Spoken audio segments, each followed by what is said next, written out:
I heard the news that my son was in the emergency room while I was driving on the road. When I arrived, my wife told me to sign the bone marrow donation papers to save him, even though I still didn't know his condition and hadn't been able to see him. She kept rushing me, giving me no time to process anything. Then after the doctor examined me and ran the tests, he pushed the result file toward me and said, "Stay calm. This paper could change your entire family." After I finished reading it, my hands were trembling and I couldn't say a word. Now I finally understood why my wife had been in such a hurry. I'm glad you're here with me today. Before we dive in, leave a comment and tell me, have you ever had to redefine what family means to you? Just yes or no. I read every response. Please note some details have been adjusted for storytelling purposes, but the message about what truly makes a family is what matters most. The phone rang at 11:47 p.m. on a Sunday, shattering the silence of the bus depot where I sat checking camera logs, and the unknown Atlanta number on the screen made my chest tighten before I even answered. My name is Vernon Caldwell. I'm 57 years old, and I drive a yellow school bus through the northern suburbs of Forsyth County, Georgia. Same road I've driven for 9 years. Same children's faces every morning. Same parking spot at the Cumming Depot where I sit most Sunday nights alone reviewing the week's dashboard footage. It's a quiet routine, disciplined, safe. That phone call ended all of that. Mr. Caldwell, this is Scottish Rite Hospital in Atlanta. Your son Kieran is in our emergency room. You need to come immediately. The nurse's voice was steady, professional, the kind of calm that medical people learn when delivering bad news. I stood up from the driver's seat of bus number 43, my hand already reaching for my keys on the dash. Is he breathing? I asked. Yes, but his condition is critical. How soon can you be here? 40 minutes. I hung up. Didn't call my wife Denise, didn't call my older son Thane. Just locked the depot gate behind me, got into my green Chevy Silverado and drove. In that moment between the nurse's words and my response, I became every father who'd ever received a call like this. And none of them. Because you never really know what that moment feels like until it's yours. Until it's your son. Until the word critical is attached to a boy whose name you chose 15 years ago, whose first steps you watched, whose face you see every morning at the breakfast table asking for extra syrup on his pancakes. Kieran, 15 years old, sophomore at West Forsyth High School, plays clarinet in the school band, gets B's in most subjects, A's in history. My son. The drive from Cumming to Atlanta at midnight is empty highway and bad thoughts.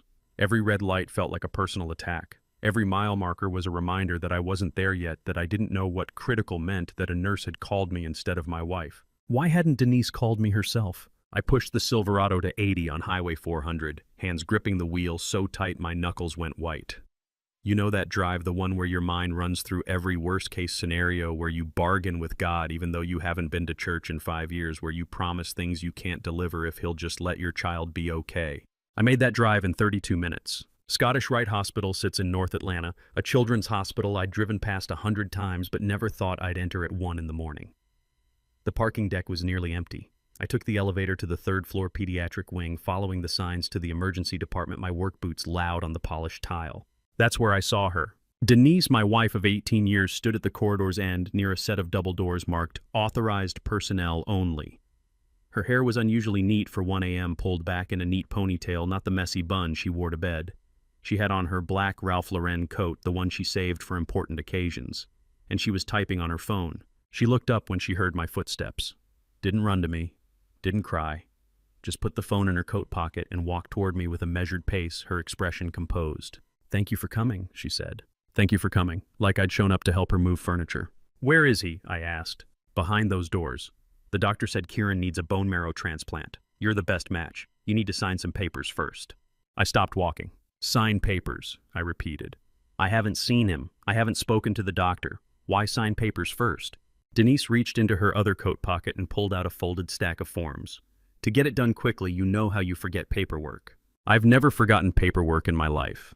9 years as a school bus driver means 9 years of daily log safety checklists, route confirmations, incident reports. My filing system at home has color-coded folders for insurance, taxes, medical records, and vehicle maintenance. Denise knows this. She's complained about it, called me obsessive, said I care more about organization than spontaneity. So why would she say I forget paperwork? "I need to see Kieran first," I said. "Vernon, please. The doctor said time is critical. Just sign so they can start the process." She held out a pen, black ink, hospital logo on the side. Her hand was steady. That's when I knew something was wrong. Not wrong with Kieran, though. That was wrong, too terribly wrong, but wrong with this moment. Wrong with my wife standing in a hospital corridor at 1:15 in the morning, hair-perfect coat pressed, asking me to sign papers before letting me see my dying son.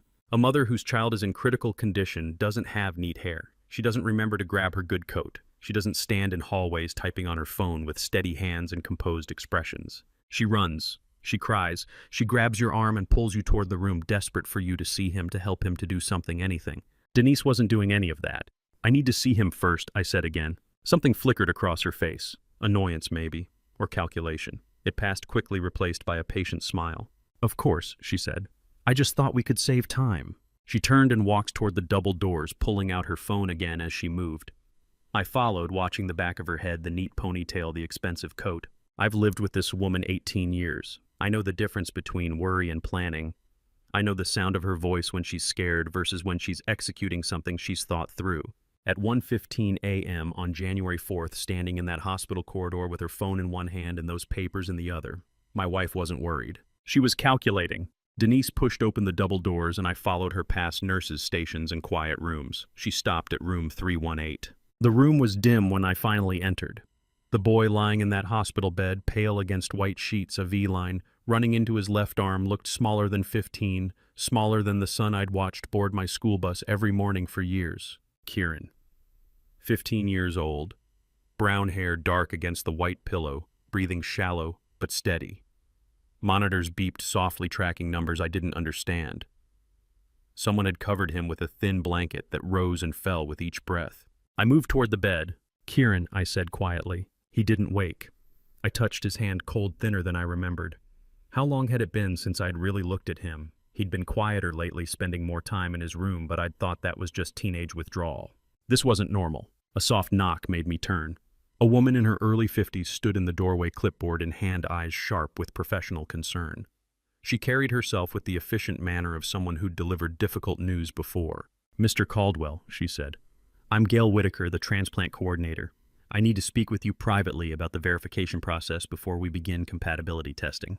Denise stepped forward. "Is that really necessary? It takes more time."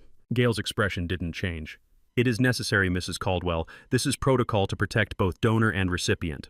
She gestured toward the hallway. "There's a counseling room down the hall." I looked back at Kieran, his chest rising and falling, the monitors tracking his heartbeat, and followed Gail out. Denise walked close behind. I stood there watching my son's chest rise and fall with each shallow breath, and thought about every morning I'd open that bus door to let him on, never imagining one day I'd be standing beside a hospital bed wondering if I'd see him graduate. Counseling room 3. B was small and windowless, furnished with a round table and 4 chairs. Gail closed the door and sat down, pulling out a form. "This is the organ donation consent form," she said. "New UNOS regulations from November require verification of biological relationship before we proceed with compatibility testing. It's standard now for all living donors." I looked at the form. My name was already filled in Vernon Michael Caldwell. My birth date, March 15th, 1968. My address incoming. Everything complete in neat handwriting except the signature line. Gail's eyes moved from the form to my face. "Have you filled out this consent form before, Mr. Caldwell?" "No," I said. "I've never seen this form in my life." Denise made a small sound, half laugh, half sigh. "I filled it out for him to get it done quickly. He often forgets paperwork." Gail looked at Denise, then back at me. Her expression was professional, but her eyes asked a question she didn't voice. "I don't forget paperwork," I said quietly. 9 years as a school bus driver. Daily logs, safety checklists, route confirmations. I've never forgotten paperwork. Denise's hand went to her coat pocket. "Vernon, you're under stress. Let's just focus on getting Kieran help." "I am focused on Kieran," I said. I looked at Gail. "When did my wife give you this form?" Gail checked her clipboard. "Mrs. Caldwell arrived at 11 p.m. with Kieran in the ambulance. She provided this form to the intake nurse at 11:23. 11:23, 24 minutes before the hospital called me. Denise had already filled out my consent form with information only I should know, with signatures I should have provided before anyone told me my son was dying. When did my wife become someone who filled out my legal paperwork without asking? And when had she learned to lie so smoothly that even I almost believed her? "The form needs to be completed by the donor," Gail said. "Mr. Caldwell, I'll need you to fill out a fresh one, your own handwriting." She pulled out a blank form and placed it in front of me with a pen. I'll give you both a moment, she said, standing. Take your time. She left the room, closing the door with a soft click. I stared at the blank form. The questions were straightforward. Name, date of birth, relationship to recipient, medical history, understanding of risks, voluntary consent. Relationship to recipient. Father. I'd written that word on forms before school enrollment, insurance claims, emergency contacts. Never thought about it, just wrote it automatically because it was true. Wasn't it? Vernon, Denise said softly. Please don't make this difficult. Kieran needs you. Just fill out the form. I picked up the pen and started writing. My name, my birth date, my address. Every answer in my own hand, every box filled by me this time.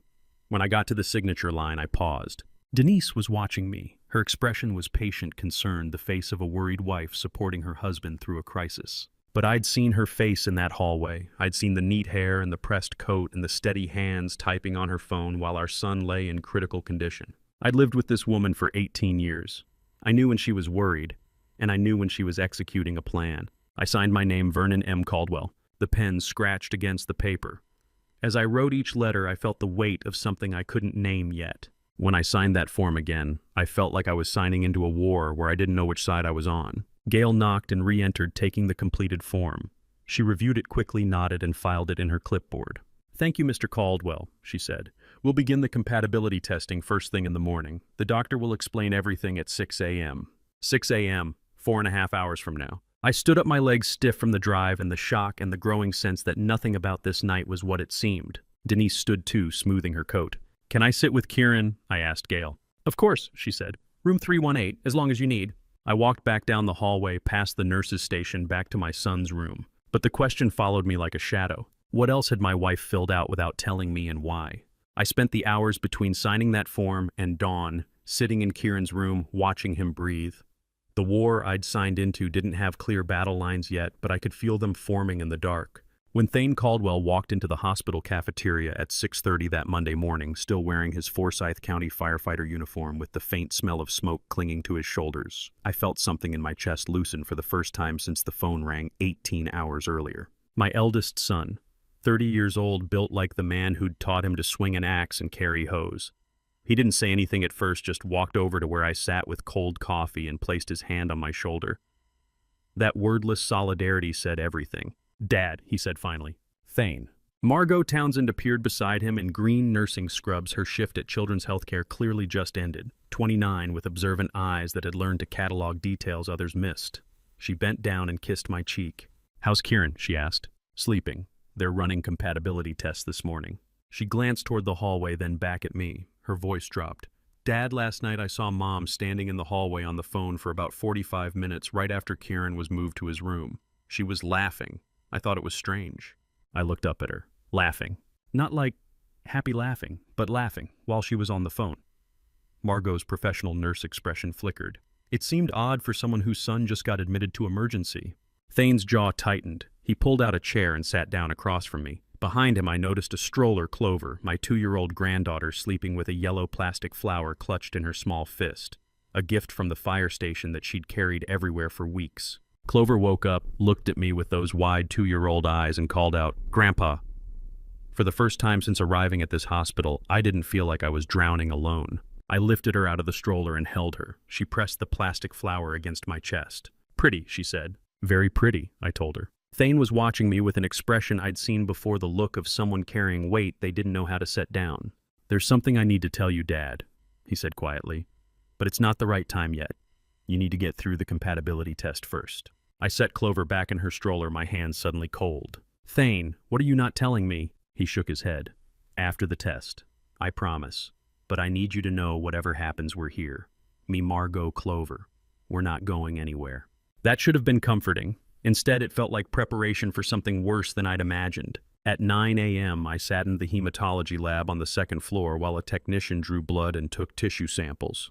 Standard compatibility testing, they'd said, quick and routine. Dr. Farrah Sinclair entered midway through the procedure. She was a small woman, 50, with kind eyes and an efficient manner that immediately commanded respect. The kind of doctor who'd learned to deliver difficult news with both honesty and compassion. "Mr. Caldwell," she said, pulling up a chair beside the exam table, I need to ask you some detailed questions about your family medical history, blood type, any hematological conditions, genetic disorders. Is something wrong with the test? I asked. She smiled, but it didn't reach her eyes. I'm seeing some markers that require a more comprehensive panel. We'll have results within 48 hours. The technician finished drawing blood and labeled the vials with careful precision. Dr. Farah watched, then pulled out her laptop and began typing. I sat there, the small bandage on my arm, watching her fingers move across the keyboard. She angled the screen slightly away from me, but not enough. I could see fragments of what she was typing. Request full genetic panel expedited 48 hours flagged discordance in preliminary HLA loci. Discordance. I didn't need a medical degree to understand that word. Disagreement. Mismatch. Something that doesn't align. How many times have doctors hidden life-changing truths behind words we don't understand, giving us time to prepare or time to hope before the floor falls out? What does HLA mean? I asked. Dr. Farah looked up from her laptop. Human leukocyte antigen. They're genetic markers we use to determine compatibility for transplants. Everyone inherits them from their biological parents. Biological parents. She said it so casually, like it was just another medical term.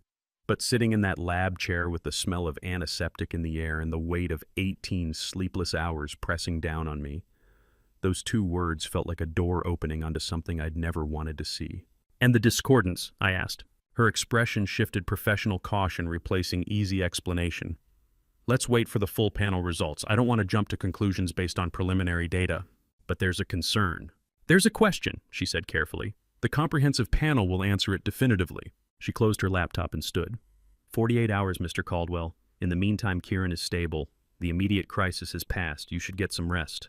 Rest. I'd been awake for nearly 24 hours, driven through the night to a hospital where my wife had filled out my paperwork without telling me where my eldest son carried secrets he wouldn't share, where a doctor was now flagging genetic discordance in a compatibility test that should have been routine. Rest seemed like something that belonged to a different life. I sat in that lab chair watching Dr. Farah Sinclair gather her laptop and notes. That word stayed on the screen in my mind: discordance, disagreement, mismatch. I didn't ask her to explain what it meant in plain English. A part of me already knew the answer would change everything. I wasn't ready.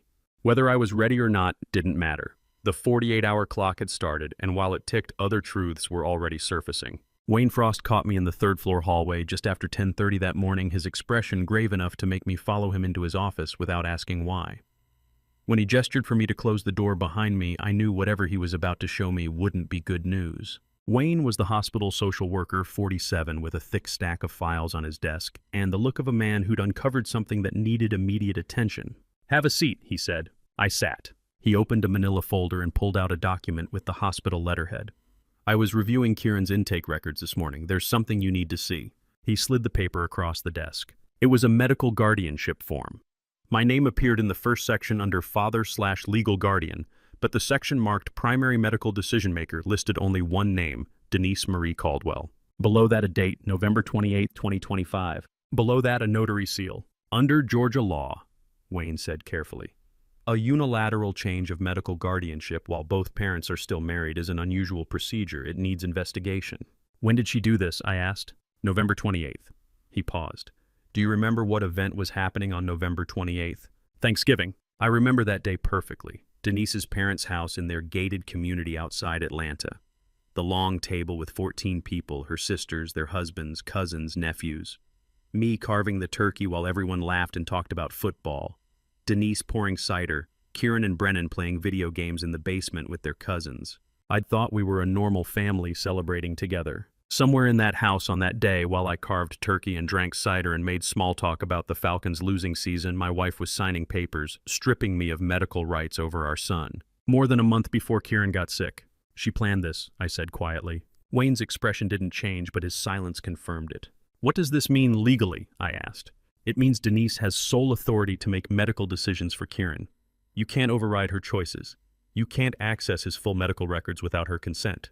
And if there's a dispute about treatment, she wins." "Yes." I stared at the notary seal. November 28th, 2025. A month and a week before the phone call that brought me to this hospital. Not a reaction to crisis. Preparation. "I'm filing a review with hospital administration," Wayne said. "This kind of unilateral change raises questions, but I wanted you to know first." I stood up, the paper still in my hand. "Thank you," I said. Wayne nodded. "One more thing. Be careful what you sign. Read everything, even if she tells you it's just routine. I left his office and walked down the hallway toward Kieran's room. The fluorescent lights hummed overhead. Somewhere a monitor beeped. A nurse pushed a cart past me, wheels squeaking on the polished floor. Everything looked normal, but nothing was. Room 318's door was half open when I arrived. I knocked softly and pushed it the rest of the way. Kieran was awake. For the first time since I'd arrived at this hospital, my son's eyes were open and looking at me. He was sitting up slightly propped against pillows, the IV still running into his arm. He stiffened when he saw me. Not fear exactly, more like reflex. An old habit of pulling back that broke something inside my chest. "Hey, buddy," I said quietly. "Dad." His voice was hoarse from sleep and medication. I pulled a chair beside his bed and sat down. Up close, he looked thinner than I remembered. Paler. The hospital gown hung loose on his shoulders. "How are you feeling?" I asked. "Tired." He glanced at the IV bag, then back at me. "Dad, does it hurt the donation procedure? Does it hurt you?" Of all the questions he could have asked about his diagnosis, about his chances, about why he was here, he asked about me. "Don't worry about me, buddy," I said. "You focus on getting better." He nodded slowly, but his eyes stayed on my face like he was searching for something he'd lost. "I'm sorry," he said suddenly. About what happened this morning. He stopped mid-sentence, swallowed the rest of his words. His eyes darted toward the door. "Checking, making sure no one was listening outside." What kind of fear does a mother have to put into a 15-year-old boy to make him check the door before speaking to his own father? "Kieran," I said gently, "you don't have to apologize for anything. You're sick, you're scared, that's normal." "But nothing you've done is wrong," I said firmly. "You understand me, nothing." He looked at me for a long moment, and I saw something in his expression that made my throat tighten. Relief, maybe, or permission to stop carrying whatever weight he'd been holding. "Okay," he whispered. We sat in silence for a while. The monitors beeped their steady rhythm. Outside the window, Atlanta traffic hummed 3 floors below. "Dad," Kieran said finally. "Yeah?" "Are you staying in Atlanta?"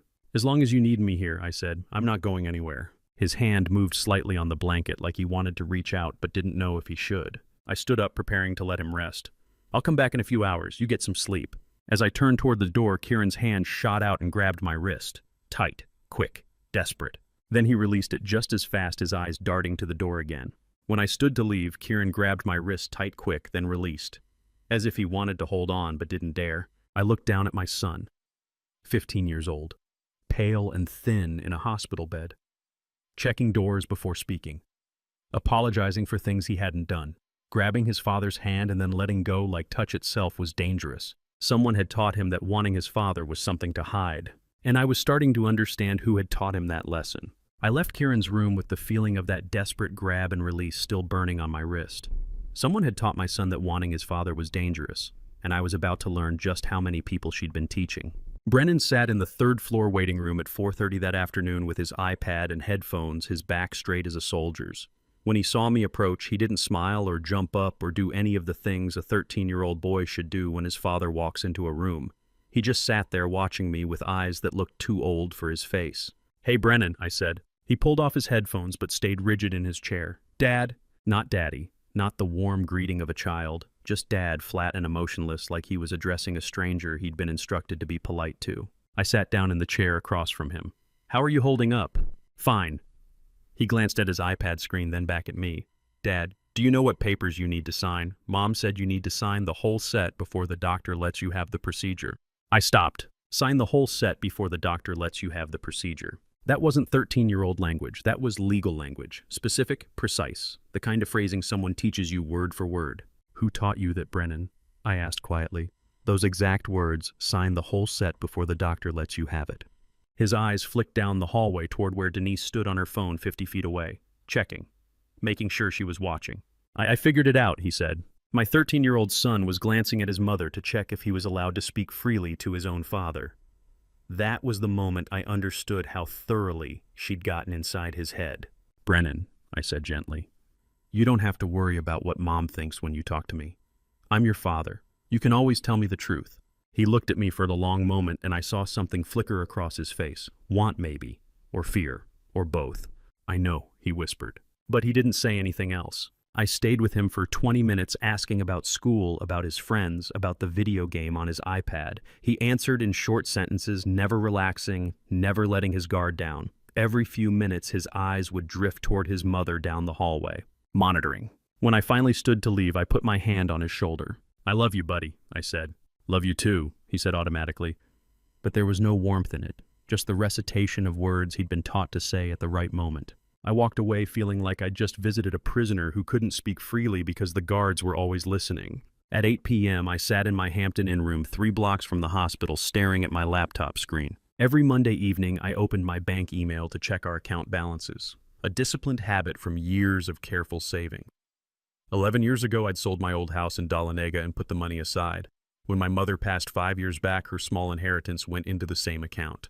Slow accumulation, careful planning, money set aside for the boys' college education for emergencies for the future. The transaction notification was dated December 12, 2025. $240,000 transferred from joint savings account ending in 4782 to account ending in 9156. I read it 3 times. Then I logged into the bank website and checked the full transaction history. December 12, 2025, 2:47 p.m. external transfer, $240,000. 11 years of savings, gone. I didn't recognize the receiving account number, didn't know who controlled it, didn't know where the money had gone. But I knew when. 3 weeks before the phone call that brought me to this hospital. How long does it take to steal $240,000 from your husband?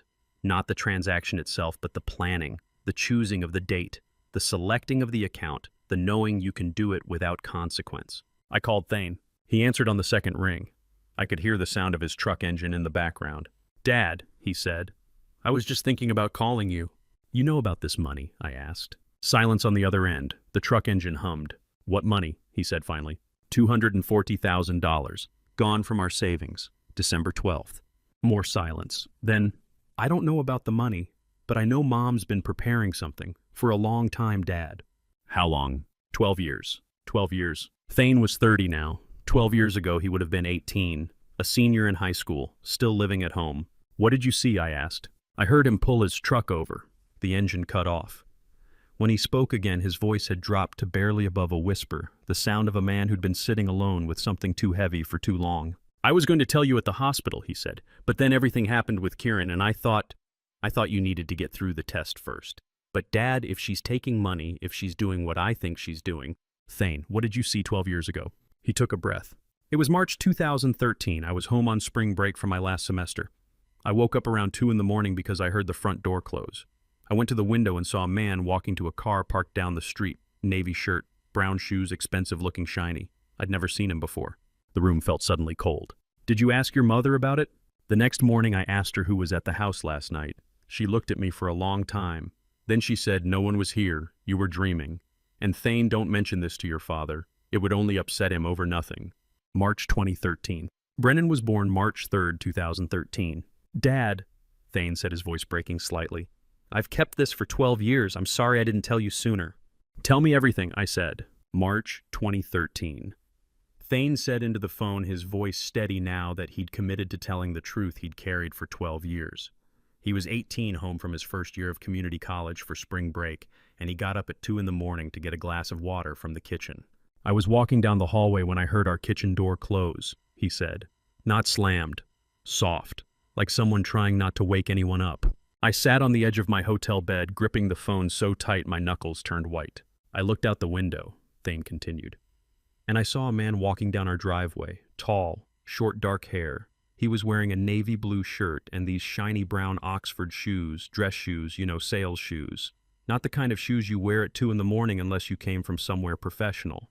"Did you see his face?" "Not clearly, just his back. He walked to a car parked 2 houses down, got in and drove away." March 2013. Kieran was 3 years old. Brennan was a newborn. We'd just brought him home from the hospital. We'd moved into the Cumming house that spring. New neighborhood, new beginning. Or so I'd thought. "What did your mother say when you asked her?" I asked. Thane took a breath. "The next morning at breakfast I asked her who the man was, who came to the house last night. She looked at me for a long time. Then she said, 'You saw wrong. No one came into the house. Never mention this to Dad or anyone else. No one will believe you.'"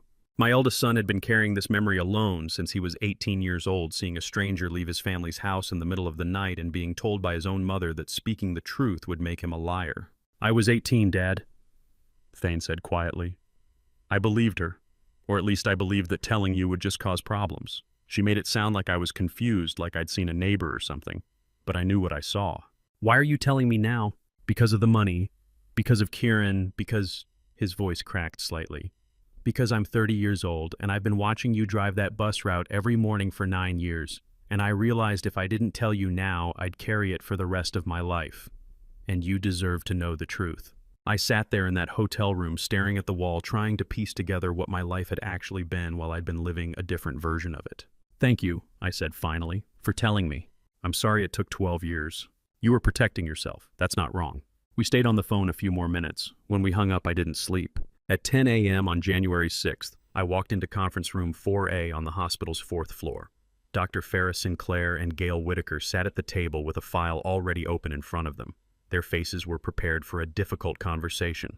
I sat down. Thank you for coming, Mr. Caldwell, Dr. Farrah said. You have the results, I said, not a question. Preliminary results, she corrected gently. The preliminary HLA typing results show significant discrepancies in genetic markers between you and Kieran. We need confirmatory testing within the next 48 hours, but I want you to prepare yourself for the possibility that you are not Kieran's biological father. The words hung in the air like smoke. Significant discrepancies. Not Kieran's biological father. I'd known this was coming. From the moment I saw that word on Dr. Farrah's screen 3 days ago, discordance I'd known. But hearing it spoken aloud was different. I was in the delivery room, I said quietly.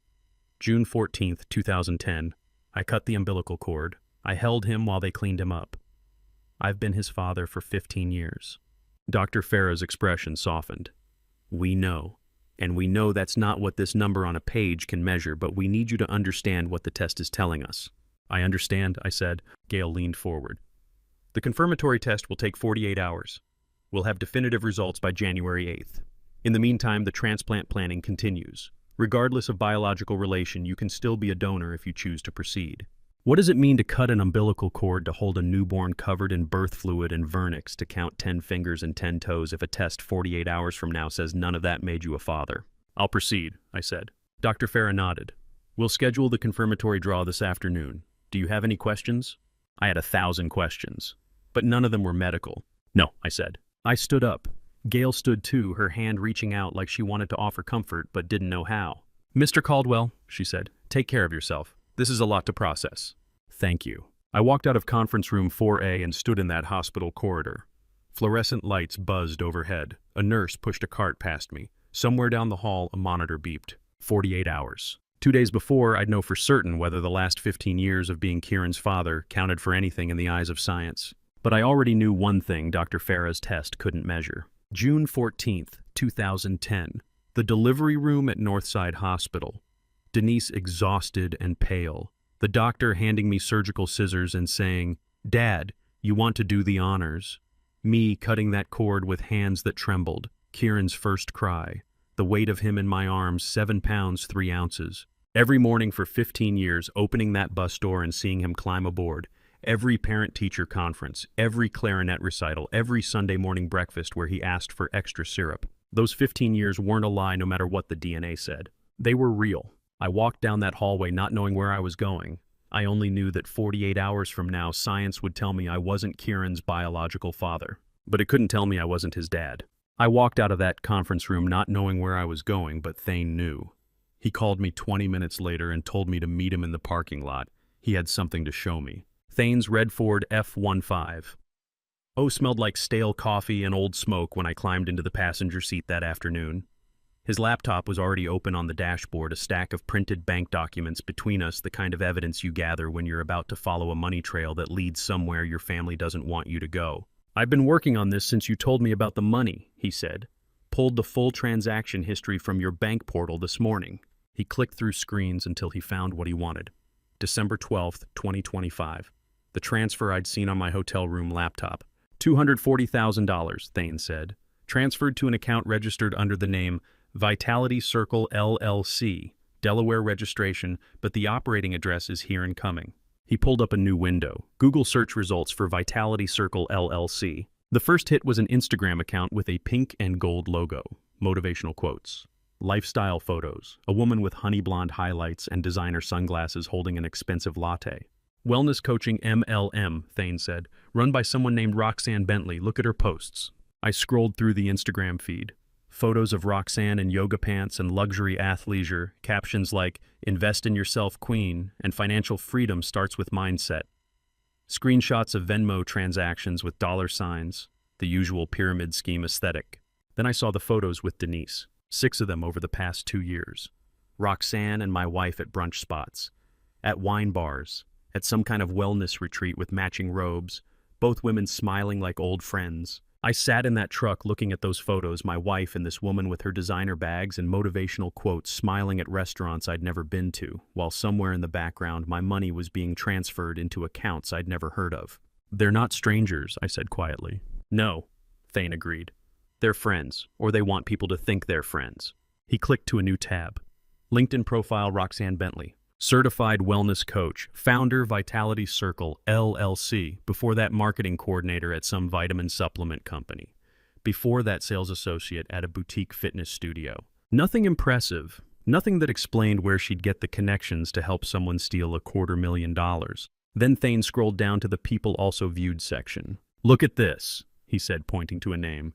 "Julia Bentley, Roxanne's sister." He clicked through. Julia Bentley, Director of Strategic Partnerships, Stryker Medical Devices, Georgia Region. Stryker Medical Devices. I stared at that name. "You see it, right?" Thane asked. "How many people does it take to steal a man's entire savings and destroy his family? 1, 2, 3, 4, and how long do they have to plan it for every piece to fall into place so perfectly?" "Keep going," I said. Thane opened a new search window. He typed slowly, deliberately, "Bryce Mercer, Stryker Medical." The first result was a LinkedIn profile. Bryce Mercer, Regional Sales Manager, Stryker Medical Devices, Georgia Region. Thane clicked it. The profile photo loaded. 50 years old, graying temples, slight smile, confident posture, professional headshot taken in what looked like an office with Atlanta skyline visible through the window behind him. And he was wearing a navy blue shirt, the exact shade Thane had described from that night in 2013. I felt something cold settle in my chest. Not surprise, not shock, just the heavy weight of confirmation. "That's him," Thane said quietly. "That's the man I saw leaving our house at 2 in the morning." I read through Bryce Mercer's profile. 23 years at Stryker Medical Devices. Started as a sales rep, worked his way up to regional manager. Managed accounts across Georgia, Tennessee, and North Carolina. Specialized in orthopedic implants and surgical equipment.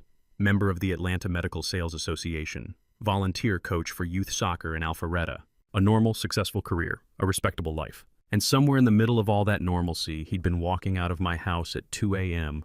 while my 3-year-old son and my newborn baby slept upstairs. "Dad," Thane said, "look at his connections." I scrolled down. The profile showed mutual connections. Julia Bentley, Roxanne Bentley, and 3 other Stryker employees I didn't recognize. Not Denise, she didn't have a LinkedIn profile. But the network was there, clear as day. Bryce at Stryker, Julia at Stryker in Strategic Partnerships, Roxanne running a fake wellness LLC, Denise funneling money through that LLC, all of them connected, all of them photographed together at various events if you dug deep enough into social media. This wasn't an impulsive affair. This was calculated, coordinated, years in the making. "How long do you think they've known each other?" Thane asked. I looked at Bryce Mercer's employment history. 23 years at Stryker. Julia Bentley joined the company 8 years ago. Roxanne started Vitality Circle LLC 3 years ago. "Long enough to plan this," I said. Thane turned the laptop toward me so I could see the profile more clearly. Bryce Mercer, 50 years old, regional sales manager, professional headshot, graying temples, slight smile, navy blue shirt. I thought about March 2013, the month Brennan was born, the month we moved into the Cumming house, the month my 18-year-old son saw a stranger leaving our home and was told by his mother never to speak of it. I thought about the shiny brown Oxford shoes Thane had described. Sales shoes. Professional shoes. The kind of shoes a man wears when he's coming from work, or going to work, or maintaining the appearance of legitimacy while doing something that would destroy a family if anyone knew. "Stryker Medical Devices," I said aloud. I typed that name with Bryce Mercer into the search bar. The first result showed a company photo from some kind of regional sales conference. 20 people in business casual standing in rows like a high school yearbook photo. Bryce Mercer in the back row, navy blue shirt, graying temples, smiling at the camera like he had every right to be there, like he had every right to walk into my life and take everything I'd built. I stared at that photo of Bryce Mercer for a long time. Then I closed the laptop and told Thane I needed to get back to the hospital. There were questions I had to ask, and I wasn't going to wait 48 hours for DNA results to start asking them. Denise caught me in the hallway outside Kieran's room at 3:30 that afternoon with red eyes and trembling hands, looking every bit like a terrified mother whose child was dying. And I stood there knowing exactly what I'd discovered about Bryce Mercer and Roxanne Bentley and the money, watching her perform an emotion she didn't actually feel. "Honey," she said, her voice breaking on the word, "I know I'm not the perfect wife, but this is the most difficult time for our family. I need you to stand with me." She reached out like she needed support, like she was about to collapse, like the weight of Kieran's illness was too much to bear alone. I didn't move to catch her. "What do you want, Denise?" I asked. "Specifically right now, what do you want from me?" She blinked, and for half a second the trembling stopped. Just half a second. Then it resumed perfectly calibrated. "I want you." She paused like the words were hard to get out. "I want you not to ask the hospital any more questions. Leave everything to me. You just need to donate." There it was. Stop asking questions. Let her manage everything. Just donate and stay quiet. I've been married to this woman for 18 years, long enough to know the difference between real tears and performance tears, between genuine fear and calculated manipulation, between a wife who needs support and a wife who needs compliance. "I'll think about it," I said. I turned and walked toward the elevator. Behind me, I heard her exhale. Not the sigh of someone in pain. The sigh of someone recalculating a strategy that didn't work. The next morning, Wayne Frost met me in a small meeting room on the 3rd floor. He'd arranged for someone to come talk to me, someone who'd been watching my sons for months. Simone Garrett walked in at 9 a.m. sharp. She was 38, a school counselor from Forsyth Central High School, carrying only a pen and notebook, no tablet, no laptop. Her face was serious, with the professional gravity of someone who'd documented concerning patterns and needed to report them. "Mr. Caldwell," she said, sitting down across from me, "Wayne asked me to share some observations I've made about Kieran and Brennan over the past 3 months." She opened her notebook. The pages were filled with dated entries in neat handwriting. "Kieran has been coming to my office since October," she said, "initially for college planning discussions. But he started asking questions that concerned me." "What kind of questions?" I asked. She read from her notes. "If someone knows something is wrong, but saying it will hurt someone else, should they say it?" That was November 4th. November 18th. "Can you get in trouble for not telling the truth if no one asks you directly?" December 2nd. "What happens to younger siblings when families break apart?" She looked up at me. "I think Kieran is carrying a very heavy burden." My throat tightened. "What else?" I asked. Simone flipped a page. "Behavioral patterns. When I ask Kieran about home life, he swallows words mid-sentence, literally stops himself from finishing thoughts. And he glances toward the door before answering, like he's checking who's listening. That behavior has escalated since October. October, 3 months before the hospital, 3 months before any of this became a crisis." "And Brennan?" I asked. Simone's expression shifted. "Brennan uses language that concerns me greatly. Phrases like, 'My father has inappropriate behavior. My father creates a stressful environment. Boundaries are being violated.' These are precise clinical phrases." She tapped her pen on the notebook. "That's adult language that's been repeated many times until it becomes automatic," she said. "A 13-year-old wouldn't spontaneously come up with inappropriate behavior or stressful environment or boundaries being violated. Those are therapeutic terms, legal terms. Someone taught him to say those exact words. What does it do to a 15-year-old boy to carry knowledge that would destroy his younger brother's world, to know the truth but be forced to swallow it mid-sentence, to glance at doors checking who's listening before he can speak to his own father?" "When did this start?" I asked. Simone checked her notes. "First documented instance was October 9th. Brennan came to my office after a classroom discussion about family dynamics. He repeated those phrases almost word for word when I asked about his home life. Since then, the language has become more consistent, more rehearsed." October 9th, almost 3 months of coaching before Kieran got sick. "Mrs. Caldwell volunteers extensively at the school," Simone continued carefully. "She's been very involved in both boys' education, very present, very attentive." The way she said attentive made it clear she meant something else. "Simone," I said, "what do you think is happening?" She closed her notebook and looked directly at me with the clear-eyed assessment of someone who'd spent months watching my sons navigate a minefield I couldn't see. "I think someone has been systematically coaching Brennan to use specific language about you," she said. "And I think Kieran knows why. I think he's been watching it happen and trying to protect his younger brother from understanding the full truth of what's being done to their family." "Do you know who Kieran is protecting?" I asked. She paused. "I think he's protecting his younger brother," she said quietly, "from knowing something that would break his heart." I sat there in that small meeting room, fluorescent lights humming overhead while Simone Garrett's words settled over me like cold water. Kieran knew.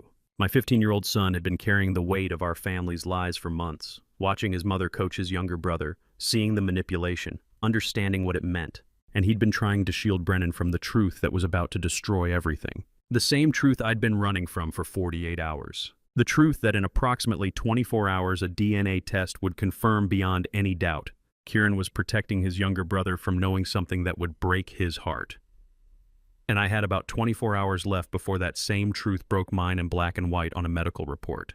I recognized Roxanne Bentley the moment she walked into the Scottish Rite lobby that Tuesday afternoon, not from meeting her before, but from the 6 Instagram photos Thane had pulled up yesterday, showing her laughing with my wife over expensive brunches while my savings disappeared. She wore a camel cashmere coat and carried a Tory Burch bag, her honey blonde highlights perfect. She looked like someone visiting a friend, not a children's hospital full of dying patients. Denise was already there waiting by the elevators. When Roxanne approached, they greeted each other with the relaxed familiarity of old friends, laughing, touching each other's arms.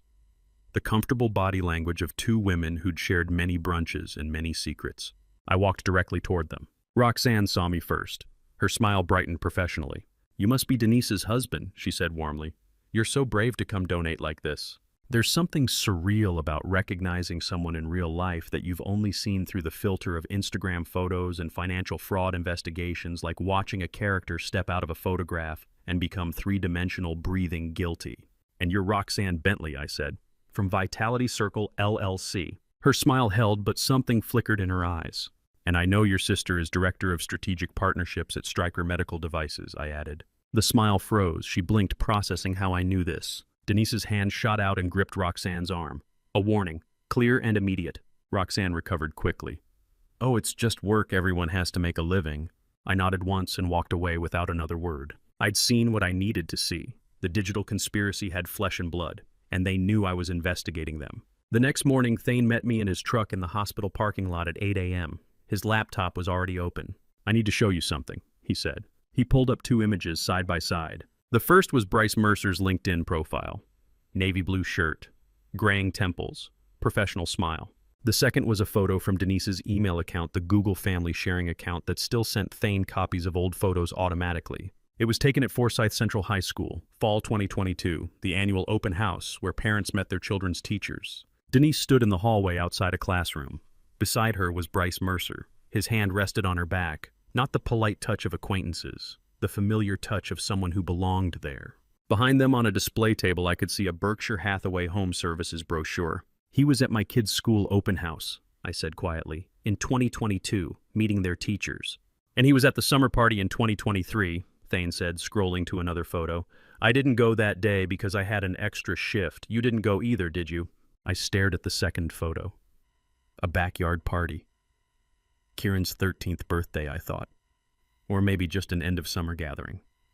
Bryce stood near a picnic table holding a drink, smiling at someone off camera. How many extra shifts did I drive?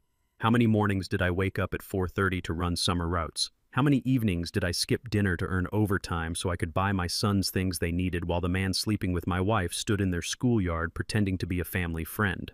"I didn't go," I said. "I worked a double shift that day, summer school routes. I was saving up to buy Kieran a laptop for the school year." Thane looked at me. "Dad, I remember that party," I continued. "Denise asked me if I could get off work. I told her I couldn't, we needed the money. She said it was fine, that she'd handle everything, that Kieran would understand." I looked at Bryce Mercer standing in my backyard, in my son's school.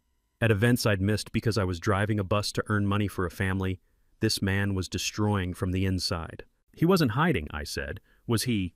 "No," Thane said quietly. "He was right there, in plain sight, at school events, at parties, probably at other things too. We just don't have photos of everything." I thought about all the times Denise had mentioned a friend from the gym, or a colleague helping with something, or a neighbor who offered to pitch in. How many of those vague references had been Bryce? How many times had I been grateful that Denise had friends willing to help while I worked overtime? "Look at the date on this open house photo," Thane said, pointing to the metadata. October 2022. October 2022. The same month Simone Garrett said Brennan's coaching started. The same time Kieran began asking his school counselor questions about keeping painful secrets. Bryce hadn't just been sleeping with my wife. He'd been integrated into my family's life. attending my children's school events, standing in my backyard, meeting my son's teachers. While I drove that yellow bus through Forsyth County, earning money to pay for the house where he was welcome, and the school events he attended, and the life he was stealing piece by piece. "There's one more thing," Thane said. He zoomed in on the open house photo. Behind Bryce and Denise, barely visible in the background, was Kieran. 15, no 13 then, standing against a locker watching his mother and this man. The expression on Kieran's face wasn't confusion. It was knowledge. My 13-year-old son had seen Bryce Mercer at his school open house in 2022 and known something was wrong. Had watched this stranger touch his mother's back with familiar ease. Had carried that knowledge for over a year before the coaching started, before the hospital, before everything fell apart. And he'd said nothing, because what could a 13-year-old boy say when he sees something like that and doesn't have the words to name it? I sat in Thane's truck staring at that photo and felt every hour of that overtime shift come back in perfect detail. The empty bus at 5 a.m., the clipboard and route map, the exhaustion, the satisfaction of knowing I'd earned enough to buy Kieran the laptop he needed for school. And while I drove that bus, Bryce Mercer stood in my son's schoolyard with his hand on my wife's shoulder, smiling like he belonged there. I remember that 2023 party. I worked overtime to buy Kieran a laptop. I couldn't go. That man stood in my son's schoolyard.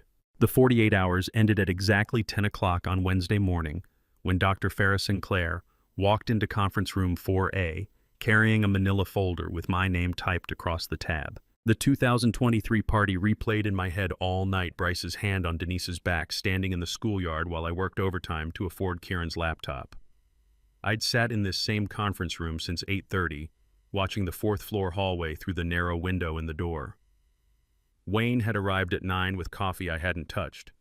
Thane and Margot came 15 minutes later, taking positions against the far wall without saying a word.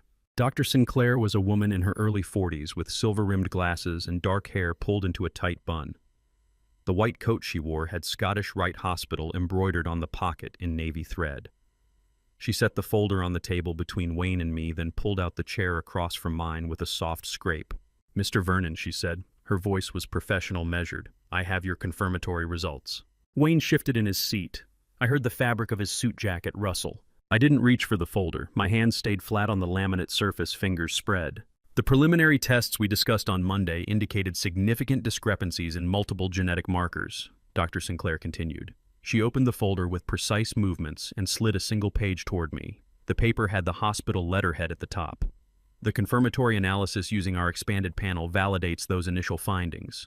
The page was covered in numbers and charts I didn't understand. Tables with abbreviations like D3S1358 and VWA filled the upper half. But halfway down, one line was underlined in red ink. Probability of paternity 0.000%. What do you call the moment when 15 years of fatherhood gets reduced to 3 zeros and a decimal point? This test evaluated 23 autosomal genetic markers using STR analysis, Dr. Sinclair said. Her voice remained steady, clinical, like she was reading from a script she'd delivered 100 times before. "At every single marker tested, the alleles you carry are incompatible with Kieran's genetic profile. There is no biological relationship. The probability of paternity is effectively 0. I stared at the red underline. Someone had used a ruler to make it perfectly straight. "And Brennan?" I said. Dr. Sinclair looked up from the folder. "I'm sorry. My other son, Brennan, 13 years old. I looked directly at her. "I want him tested too." Dr. Sinclair glanced at Wayne, then back at me. "Mr. Vernon, I understand this is difficult, but—" "I'm not asking if it's difficult," I said. "I'm asking if you can test him." Wayne leaned forward. "We can arrange that. But we need consent from both legal guardians, and given Brennan's age—" "I'm his father," I said. The word felt sharp in my mouth like glass. "Until someone proves otherwise with another piece of paper and another red line, I'm his father. Get the test." Dr. Sinclair nodded slowly. "I'll have the lab prepare a buccal swab collection kit. Standard protocol is 48 hours for confirmatory paternity analysis." "Do it faster," I said. "We can request priority processing," she replied. 24 hours. Wayne pulled out his phone and started typing. I pushed my chair back. The legs scraped against the floor tiles. "Where's Denise?" I asked. Wayne stopped typing. He didn't look up. "She's in the waiting area, 4th floor near the elevators." "Tell her to come here." Wayne set his phone down. "Vernon, maybe you should take some time to—" "Tell her to come here," I repeated. Wayne held my gaze for 3 seconds, then stood and walked to the door. He stepped into the hallway and I heard his voice muffled through the wall saying something I couldn't make out. 30 seconds later, the door opened again. Denise walked in wearing the same gray sweater she'd worn on Monday. Her eyes were red-rimmed, but her face was dry. No tears this time. She looked at me first, then at the folder on the table, then back at me. "Sit down," I said. She pulled out the chair beside Dr. Sinclair and sat with her hands folded in her lap. I slid the DNA report across the table. The paper made a soft scraping sound against the wood surface. Denise looked down at it. Her eyes moved across the page, slowly, methodically stopping at the red underline. Her jaw tightened, but she said nothing. 0%, I said. "That's what it says. Probability of paternity 0.000. She didn't respond. 15 years, I said. My voice came out quieter than I'd intended, but every word was controlled. I changed his diapers. I taught him to ride a bike without training wheels in the driveway. I sat in the emergency room for 4 hours when he broke his wrist in 3rd grade, and I held his hand while they set the cast." Denise's hands remained folded in her lap. She didn't look up. "And the whole time you knew," I said. She was silent. "I need to know who," I said. "I need a name."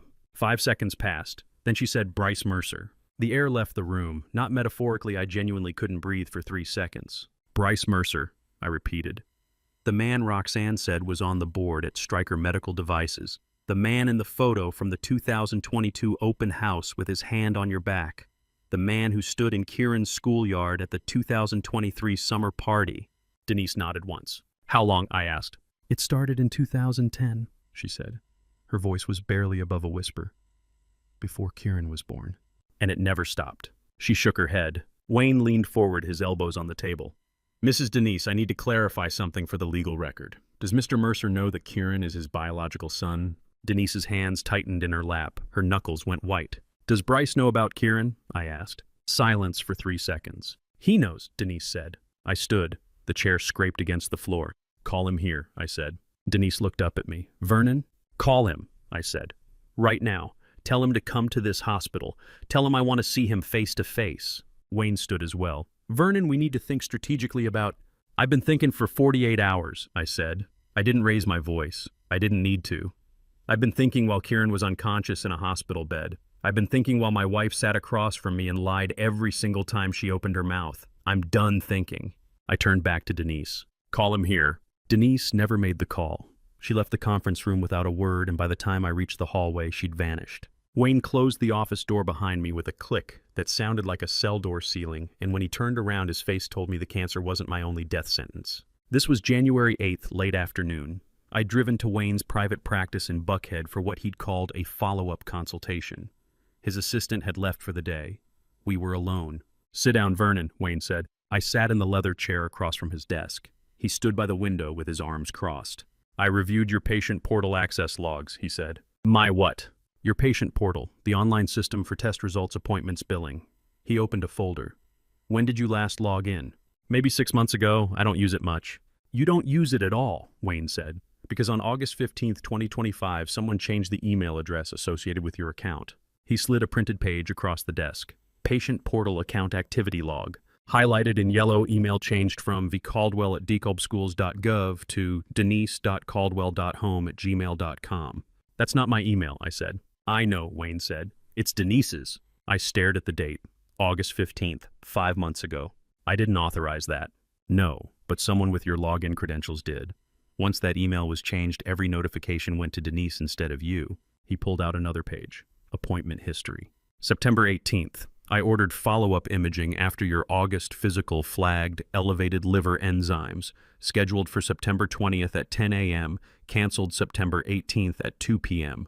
Another page. October 3rd, I referred you to a hepatology specialist, scheduled for October 10th, canceled October 3rd at 4 p.m. Another page. November 12th, I ordered a liver biopsy consultation, scheduled for November 18th, canceled November 12th at 11 a.m. He set all 3 pages in front of me. All canceled within hours of being scheduled, all through the patient portal, all notifications sent to denise.caldwell.home@gmail.com. The office smelled like the lemon cleaner they used in the morgue at the funeral home where we'd buried my father.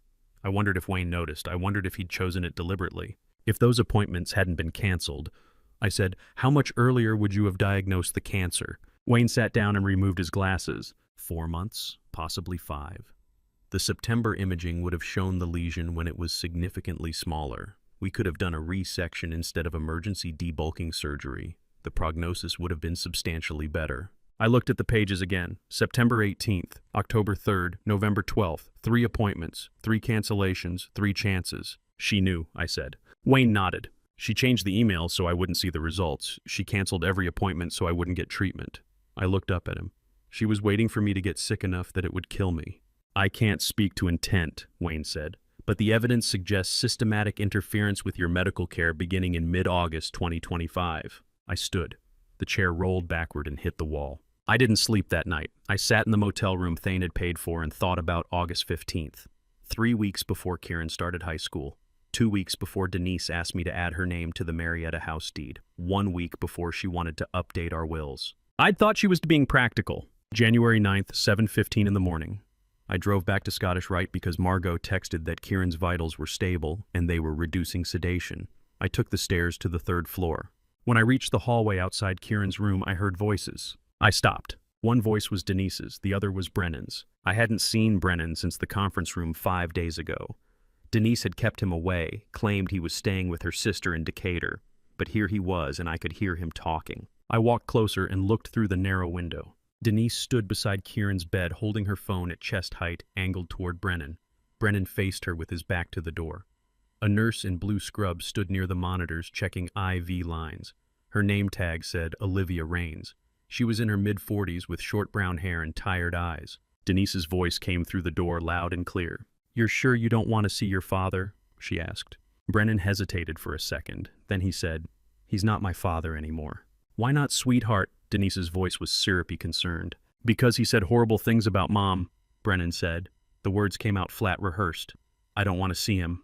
Nurse Olivia looked uncomfortable. She stepped back from the monitors and glanced at Denise. My hand found the door frame. The metal was cold, institutional. I counted the rivets 7 visible from where I stood because if I didn't count something, I was going to put my fist through the window and drag my 13-year-old son out by his collar. I pushed the door open. Denise's head snapped up. Her phone dropped and she slid it into her pocket in one smooth motion. Her face rearranged itself into surprise. "Vernon," she said, "I didn't know you were—" Brennan turned. When he saw me, his face didn't show defiance. It showed fear. Genuine, unfiltered fear. Not the performance he'd just given Denise. Real terror. Nurse Olivia took another step back. "Good morning," I said. My voice was calm, controlled. "I came to check on Kieran." Denise stepped between me and Brennan. "Nurse Olivia," she said, her voice cutting through the room like a blade wrapped in honey. "Would you mind documenting that my son is afraid to be alone with his father?" Her eyes locked on mine, and I saw it the same cold calculation I'd seen in Thane's face 30 years ago when he'd told our mother he was taking the Marietta house. She wasn't just taking my money, she was taking my son's, and she'd been planning it since August. Nurse Olivia didn't document anything. She glanced at Denise, then at me, then walked out of the room without saying a word. Brennan stayed silent in the corner, staring at the floor. The man stepping off the elevator wore a gray jacket, navy scarf, and brown polished Oxford shoes I'd last seen walking out my front door at 2 in the morning 12 years ago. This was noon on January 9th, the 3rd floor hallway at Scottish Rite. Bryce Mercer walked toward me with his hand extended like we were meeting at a country club. "I'm Bryce," he said. "Difficult situation for everyone." "Look at your feet," I said. He stopped mid-step. His hand dropped. He looked down at his shoes. Brown leather Oxfords with wingtip detailing. Polished to a mirror shine. Expensive. 3 seconds passed. Long enough for recognition to register on his face. 12 years ago, I said, "You left my house at 2 in the morning wearing those." Bryce's jaw tightened. He didn't deny it. "March 2013, I continued. "I was on the night shift. My brother saw you. Navy shirt, khaki slacks, brown Oxford shoes. Thane didn't know who you were then, but I know now." Bryce glanced past me toward Kieran's room. "Can we talk privately?" "No," I said. "Here, what are you doing in my son's hospital?" "Denise called me," he said. "She said there was a situation with Kieran that required—" "Denise called you because Kieran needs a transplant and you're his biological father," I said. The words came out flat, factual. "That's why you're here." Bryce shifted his weight. The polished Oxfords squeaked slightly on the linoleum. Denise appeared from around the corner, moving fast. "Vernon, please not here," she started. "Stay away," I said without looking at her. She stopped 10 feet back. I turned back to Bryce. "Why are you in my son's hospital?" "I came because Denise said it was urgent," Bryce said. His voice was controlled corporate, the kind of tone you use in board meetings. I wasn't aware of the full situation until this morning. You've known about Kieran for 15 years, I said. Bryce didn't respond. Denise tried to position herself between us. I sidestepped, kept my eyes on Bryce's face, watching for tells, watching for guilt or calculation or anything human. His face showed nothing. Gail wants to talk to all of us, Denise said. She's waiting in counseling room 3B. Gail Whitaker stood when we entered. The counseling room was small, institutional. 4 chairs arranged around a low table, a box of tissues on the corner. Gail held a manila folder identical to the one Dr. Sinclair had carried 2 days ago. The room smelled like artificial vanilla, some plug-in air freshener meant to calm families before they heard terrible news. It made my stomach turn. Mr. Mercer, Gail said, thank you for coming on short notice. Bryce nodded. He sat in the chair farthest from me. I'll be direct, Gail said. She opened the folder. Kieran's liver function has deteriorated significantly in the past 72 hours. Without a transplant within 2 weeks, his survival probability is approximately 40%. I felt the air leave my chest. We have him on the UNOS transplant list, Gail continued. But given his age, blood type, and current condition, the wait time for a cadaveric donor could be 3 to 6 months. He doesn't have that long. Bryce listened like he was reviewing a contract. Attentive, detached. Living donor transplantation is the optimal solution, Gail said. We need to test potential donors for compatibility. Mr. Mercer, as Kieran's biological father, you're the first candidate we'd like to evaluate. Bryce looked at the folder, then at Gail. What does the testing involve? He asked. Blood work, imaging, full medical history review, Gail said. We can begin today. The lab is on the 2nd floor. Bryce was quiet for 5 seconds. I need to consult my lawyer before agreeing to any medical procedures, he said. I stared at him. Your son is dying, I said, and you want to call a lawyer. I have a right to legal advice before making decisions about medical procedures, Bryce said. His tone didn't change. Corporate, measured. I'm sure you understand. No, I said. I don't understand. My son Kieran is upstairs with a failing liver and you're talking about legal rights. Mr. Caldwell, Bryce said, I appreciate the urgency, but I'm not making medical decisions without proper counsel. Gail closed the folder. Mr. Mercer, time is a critical factor. Every day we delay testing is a day Kieran's condition worsens. I understand, Bryce said. I'll respond through my attorney as quickly as possible. He stood. A man appeared in his doorway. Mid-50s gray suit, silver cufflinks that caught the fluorescent light. He didn't introduce himself. He leaned close to Bryce and whispered something I couldn't hear. Bryce's expression shifted. The uncertainty I'd seen for half a second disappeared. His face became resolved, legally protected. He turned to Gail. I'll be in touch through counsel, he said. Then he walked out. The man in the gray suit followed. I'd driven a bus for 33 years. Never had an accident. Never missed a shift. Never asked for anything. And now I was begging a man in $200 shoes to save my son's life while he called a lawyer. Gail sat down heavily in her chair. Who was that? I asked. The man who just whispered to Bryce. I don't know, Gail said. I've never seen him before. Denise stood by the door silent. You know who he is? I said to her. She didn't answer. I walked out of the counseling room and took the stairs to the 3rd floor. My legs moved on autopilot. Left foot, right foot, hand on the railing. When I reached Kieran's hallway, I stopped outside his room and looked through the glass. He was asleep. The ventilator tube was gone. They'd extubated him that morning. His chest rose and fell on its own. 15 years old. Brown hair like Bryce's. Narrow face like Denise's. Not my son by blood, but mine in every way that mattered. I stood outside Kieran's room, watching him sleep through the glass. I was 57 years old. Wayne said 8% complication risk. I asked myself, he won't donate. What will you do? The answer came immediately, and it didn't require Bryce Mercer's permission. I found Gail in the 3rd floor nursing station and asked where Dr. Farrah Sinclair's office was.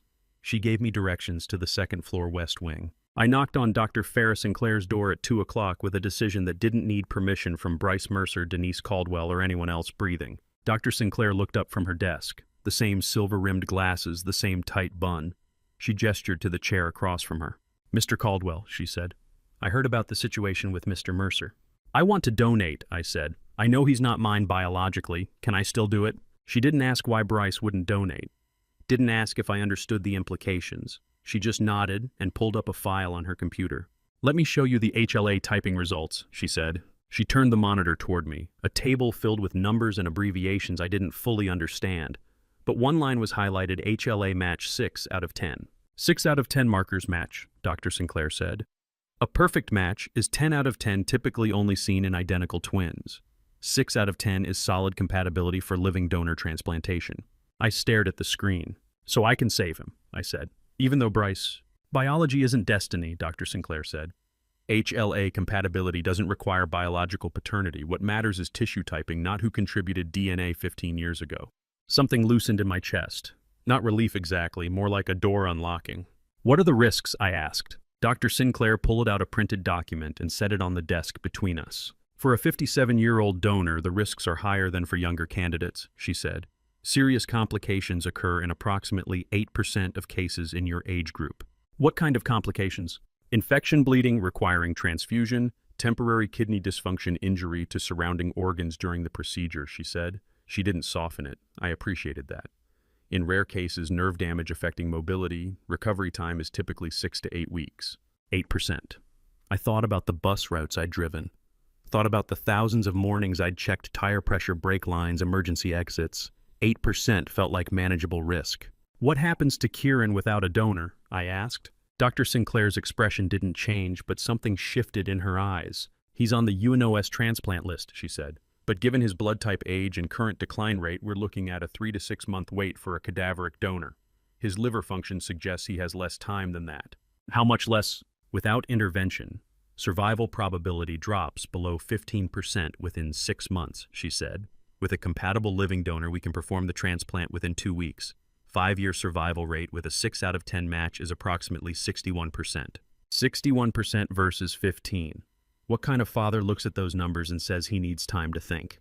And if the donor is me, I said, with the cancer diagnosis Wayne gave me in January, does that disqualify me? Dr. Sinclair looked at the file on her screen. Your January scans showed stage 2, a hepatocellular carcinoma, she said. Localized single lesion post-debulking. You're not currently on active chemotherapy. The donated portion of your liver would be from the healthy segments. So I'm eligible. Medically, yes, she said. But Mr. Caldwell, you need to understand that donating a liver lobe while managing your own cancer significantly complicates your treatment timeline. Your oncologist would need to delay any planned interventions for at least 8 weeks while you recover from the donation surgery. I understand, I said. She studied me for 3 seconds. Your cancer prognosis is uncertain, she said. Donating doesn't guarantee Kieran's survival, and it puts your own health at additional risk. I understand, I said again. Dr. Sinclair pulled a form from her desk drawer. Consent for living donor liver transplantation. The header was printed in bold at the top. This document outlines the risks, benefits, and alternatives, she said. You're not obligated to donate. Even if you sign today, you can withdraw consent at any time before the surgery. She slid the form across the desk toward me. 3 pages, single-spaced medical terminology in every paragraph. I read through it. Risks, complications, recovery timeline, legal acknowledgement that I understood donation was voluntary and irrevocable once performed.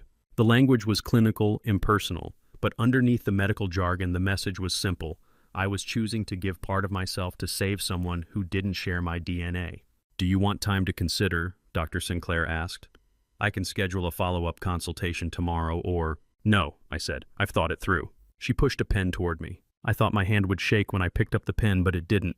Steadiest my hand had been since Wayne told me the cancer diagnosis. I signed my name on the first page. Vernon Caldwell, 57 years old, school bus driver, cancer patient, father. Not by biology, not by law once the divorce went through, but by choice. I initialed the second page, acknowledged the risks, confirmed I understood the alternatives, agreed to pre-surgical screening and psychological evaluation.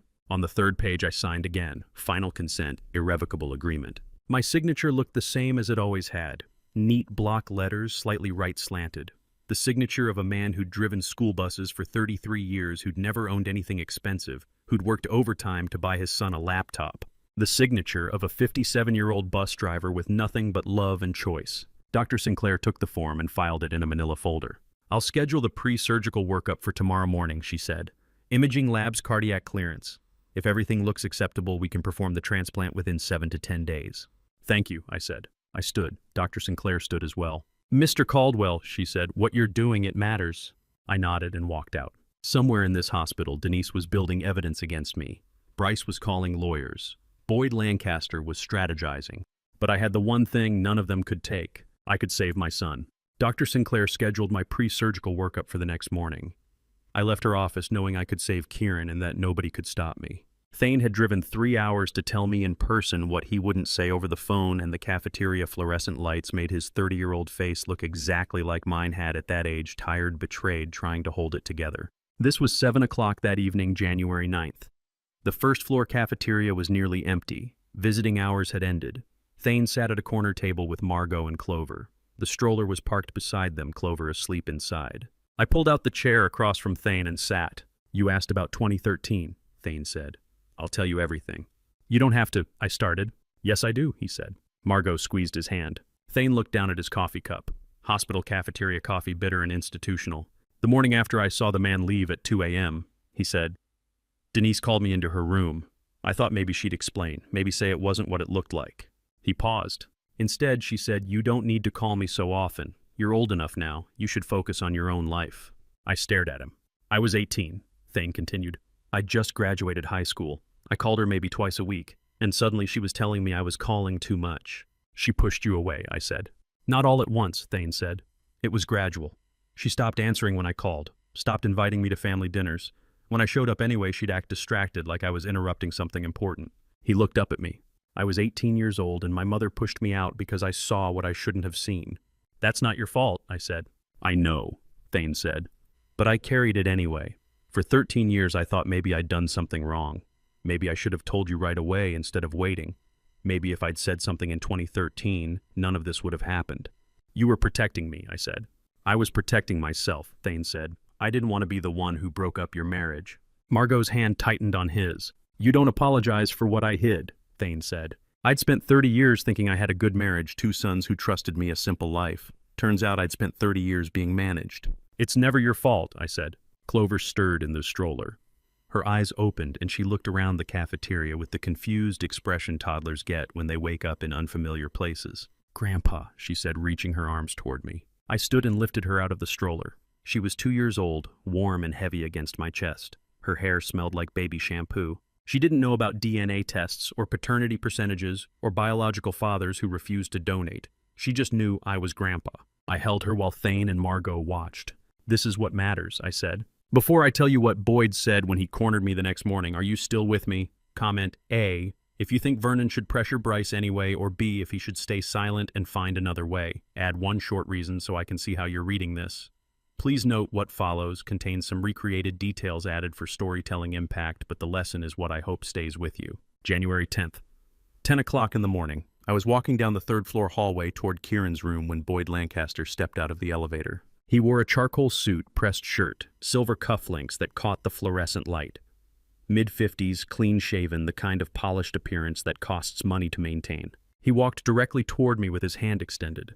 "Mr. Caldwell," he said, "I'm Boyd Lancaster. I represent Bryce Mercer and his family in this case." I didn't shake his hand. "This case," I said, "this is a child needing a transplant, not a case." Boyd lowered his hand. "Of course," he said. "Poor choice of words. I understand emotions are running high." "What do you want?" I asked. "I want to clarify the legal boundaries," Boyd said. His tone was smooth, practiced. "My client has expressed concern about potential harassment." "Harassment," I repeated. "Any direct or indirect pressure on Mr. Mercer to undergo medical testing or procedures could be construed as harassment," Boyd said. "Such actions could negatively impact your rights in any future legal proceedings." I stared at him.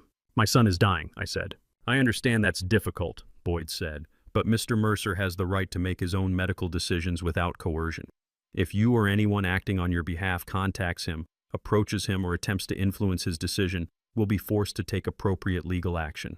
What kind of lawyer warns a father not to contact the man who could save his dying son, the kind who's paid very well? "Thank you for the information," I said. "I'll speak with my lawyer." Boyd smiled. It was the kind of smile that didn't reach his eyes.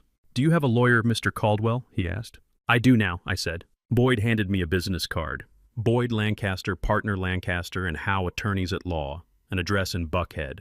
Any communication should go through my office," he said. He walked past me toward the elevator. I watched him press the button, watched the doors open, watched him step inside. The trap was perfect. If I contacted Bryce, I'd face harassment charges. If I stayed silent, Bryce would stall indefinitely while Kieran's condition worsened.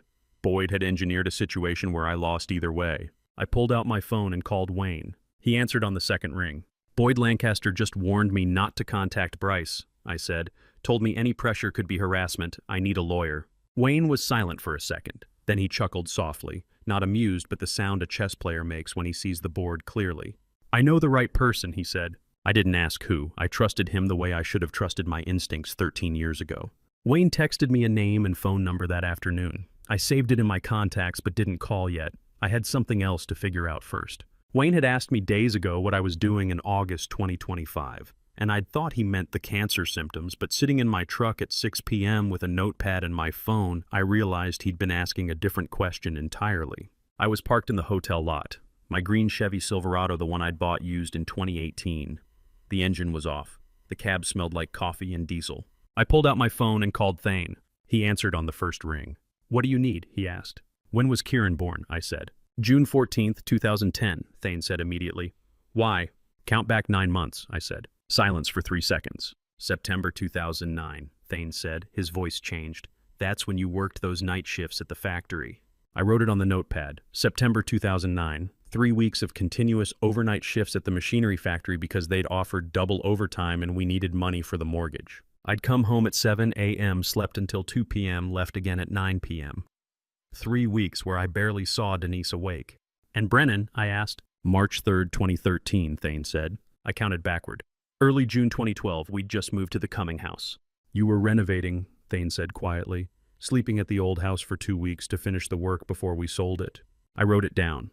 June 2012, 2 weeks sleeping in an empty house 40 minutes away, coming back on weekends to check on Denise and the boys. 2 conceptions, 2 strategic absences. "Dad," Thane said, his voice was tight.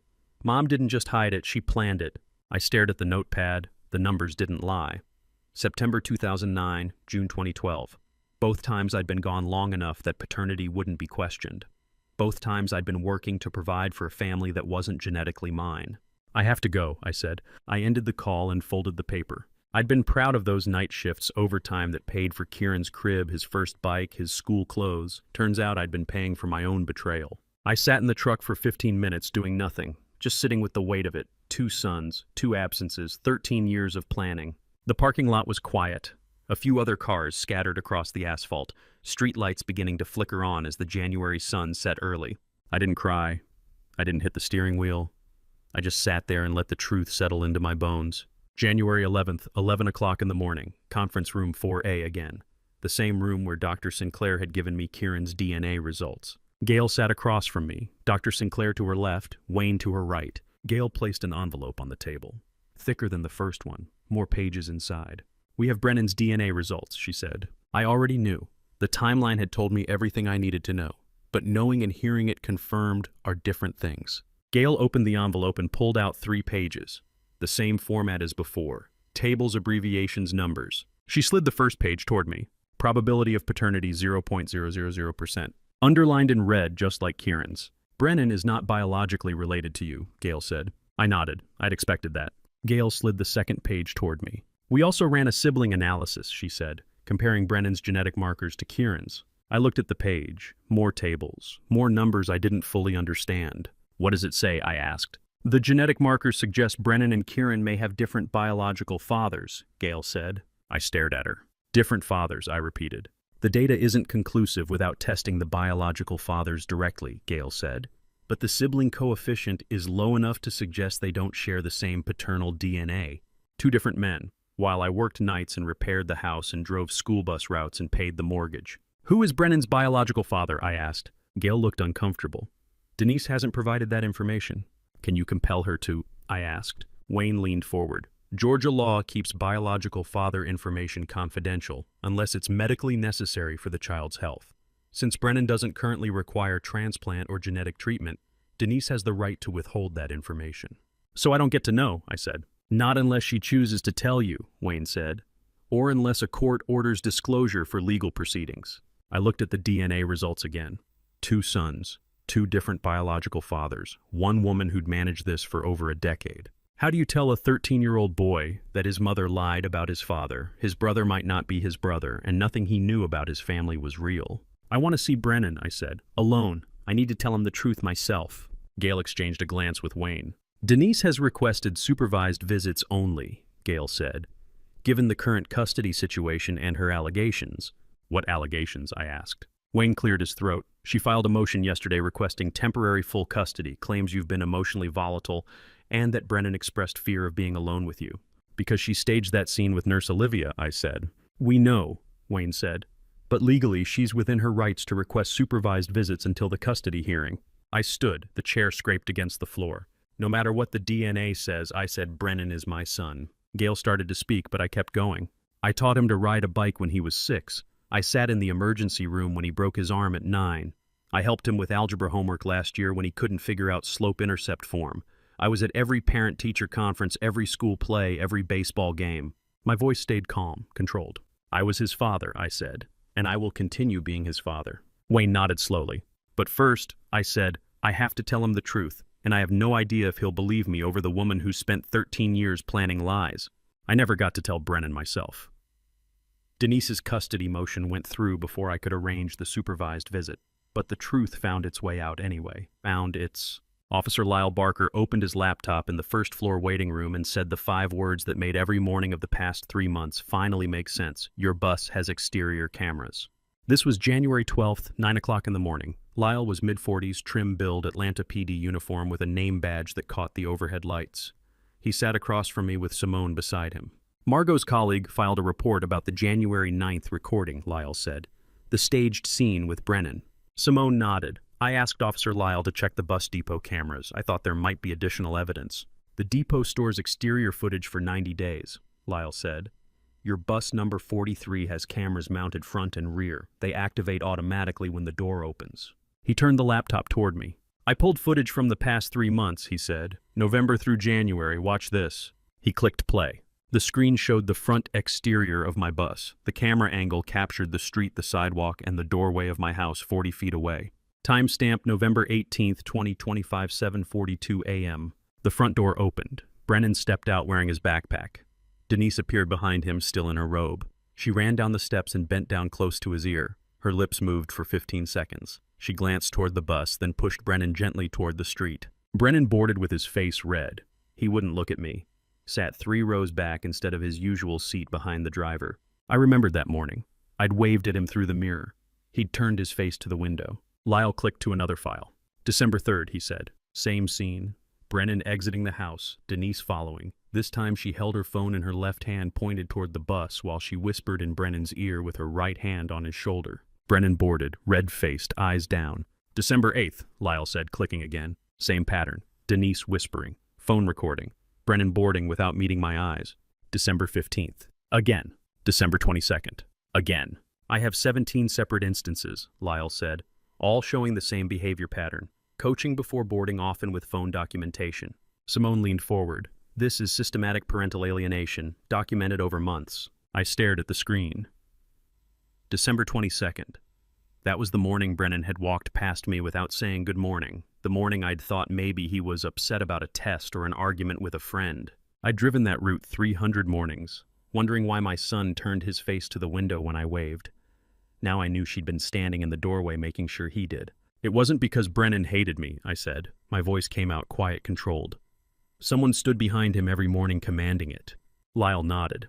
This footage is admissible in custody proceedings. It establishes a pattern of deliberate parental alienation with intent to document false evidence. I looked at Simone.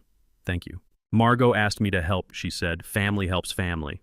10:45 that same morning. 4th floor procedure preparation room. I changed into the hospital gown. Thane stood by the window, silent. I emptied my pockets into the clear belongings bag. Wallet, phone, keys to the Silverado, and a small photo creased and faded from 10 years in my wallet. Kieran at 5 years old, sitting on the door sill of bus 43, his legs dangling, his smile wide, his hair messy from the wind. I'd taken that photo on a Saturday in 2015 when I'd brought him to the depot to show him the bus route. 10 years in my wallet, a boy who wasn't my son by blood, a boy I'd loved anyway. I set the photo in the bag and zipped it closed. Thane watched me without speaking. Dr. Farrah Sinclair entered at 11 o'clock. She wore surgical scrubs, her hair covered by a cap, the same silver-rimmed glasses. The surgical team is ready, she said. Kieran is being prepped in the adjacent room. I lay on the bed. The sheets were thin, institutional. The ceiling was white acoustic tile with fluorescent panels. Are you sure? Dr. Farrah asked. I thought about Kieran unconscious in the ICU. I thought about Brennan red-faced on the bus. I thought about Thane at 18 being pushed away. I thought about Margot and Clover. I thought about 15 years driving bus routes and paying mortgages and teaching bike riding and sitting in emergency rooms. I thought about the question I'd been asking myself since Wayne showed me the DNA results. What makes a father? What does a father think about when they're putting him under for bone marrow donation at 57 with 8% complication risk for a child who isn't his? I'm sure, I said. Dr. Farah nodded to the anesthesiologist. Thane stepped forward and squeezed my arm. He didn't say anything. He didn't need to. I closed my eyes. No matter what the DNA said, I was Kieran's father. Not because genetics decided it. Not because the state of Georgia recognized it, but because I chose it. Every morning for 15 years I chose it. The anesthetic began to take effect. The room softened. Sounds became distant. I thought about the unanswered question one last time. What makes a father? Not the man who contributes DNA, not the man who stands in schoolyards with his hand on your wife's back, not the man who refuses testing when his biological son needs a transplant. A father is the man who shows up, the man who drives the bus route every morning, the man who sits in the emergency room at 2 a.m., the man who teaches algebra and bike riding and how to check tire pressure, the man who lies on a surgical table at 57 with 8% complication risk and says, "I'm sure." The darkness pulled me under. The answer came clear as consciousness faded. This, not genetics, not biology, not court documents or marriage certificates or DNA percentages printed on hospital letterhead. This choice, this sacrifice, this love. This. I woke to white ceiling tiles and the smell of antiseptic. My side ached where they'd extracted the bone marrow. The clock on the wall said 7:30 p.m. Kieran sat beside the bed. Still pale, still thin, IV line still attached to his left arm. But his eyes were clear. Focused. His back was straight in the wheelchair they'd brought him down in. "Dad," he said. One word. But the way he said it, not the coached monotone from the videos Denise had recorded. Not the distant politeness from the hospital room when she'd been present. Just Dad. I tried to sit up. Pain shot through my ribs. "Don't move," Kieran said. "Dr. Farah said you need to stay flat for 6 hours." Thane stood by the window. He nodded at me but didn't speak. "How long have you been here?" I asked. My voice came out hoarse. "Since 3 o'clock, Kieran said. "They wheeled me down while you were still in surgery. I needed to be here when you woke up." He gripped the armrests of the wheelchair. His knuckles were white. "Something happened," I said. "Yeah," Kieran said. "Something happened." He took a breath. "They let me take a wheelchair outing this afternoon," he said. "Short one, just up and down the third-floor hallway near room 318. I was sitting there when I heard voices from the conference room. The door was open a little." He paused. "It was Mom's voice," he said, "and Bryce's." I waited. Mom was saying, "Bryce signed the papers. After the boy recovers, the divorce proceeds. The plan stays the same. You get Kieran custody per the lawyer's declaration. I need you to sign before the other man wakes up." Kieran's voice stayed steady, controlled, like he'd been practicing how to say it without breaking. "The other man," he repeated. "That's what she called you. The man who was on an operating table at that exact moment donating bone marrow to save my life. The other man. 15 years old, sitting in a wheelchair with leukemia, and he'd just found out his mother was trading him like property while I was in surgery." "I kept listening," Kieran continued. "Bryce said, 'I don't want to raise a child. I agreed to help you legally, but actually raising him?'" Mom cut him off. She said, "Then hire someone. You're rich." Kieran's grip on the armrest tightened. "My biological father doesn't want me," he said. "And my mother's plan was to hand me over to him anyway and let him pay someone else to raise me." "Kieran," I started. "I'm not finished," he said. He looked directly at me. Uncle Wayne walked past about 5 minutes later. He saw my face.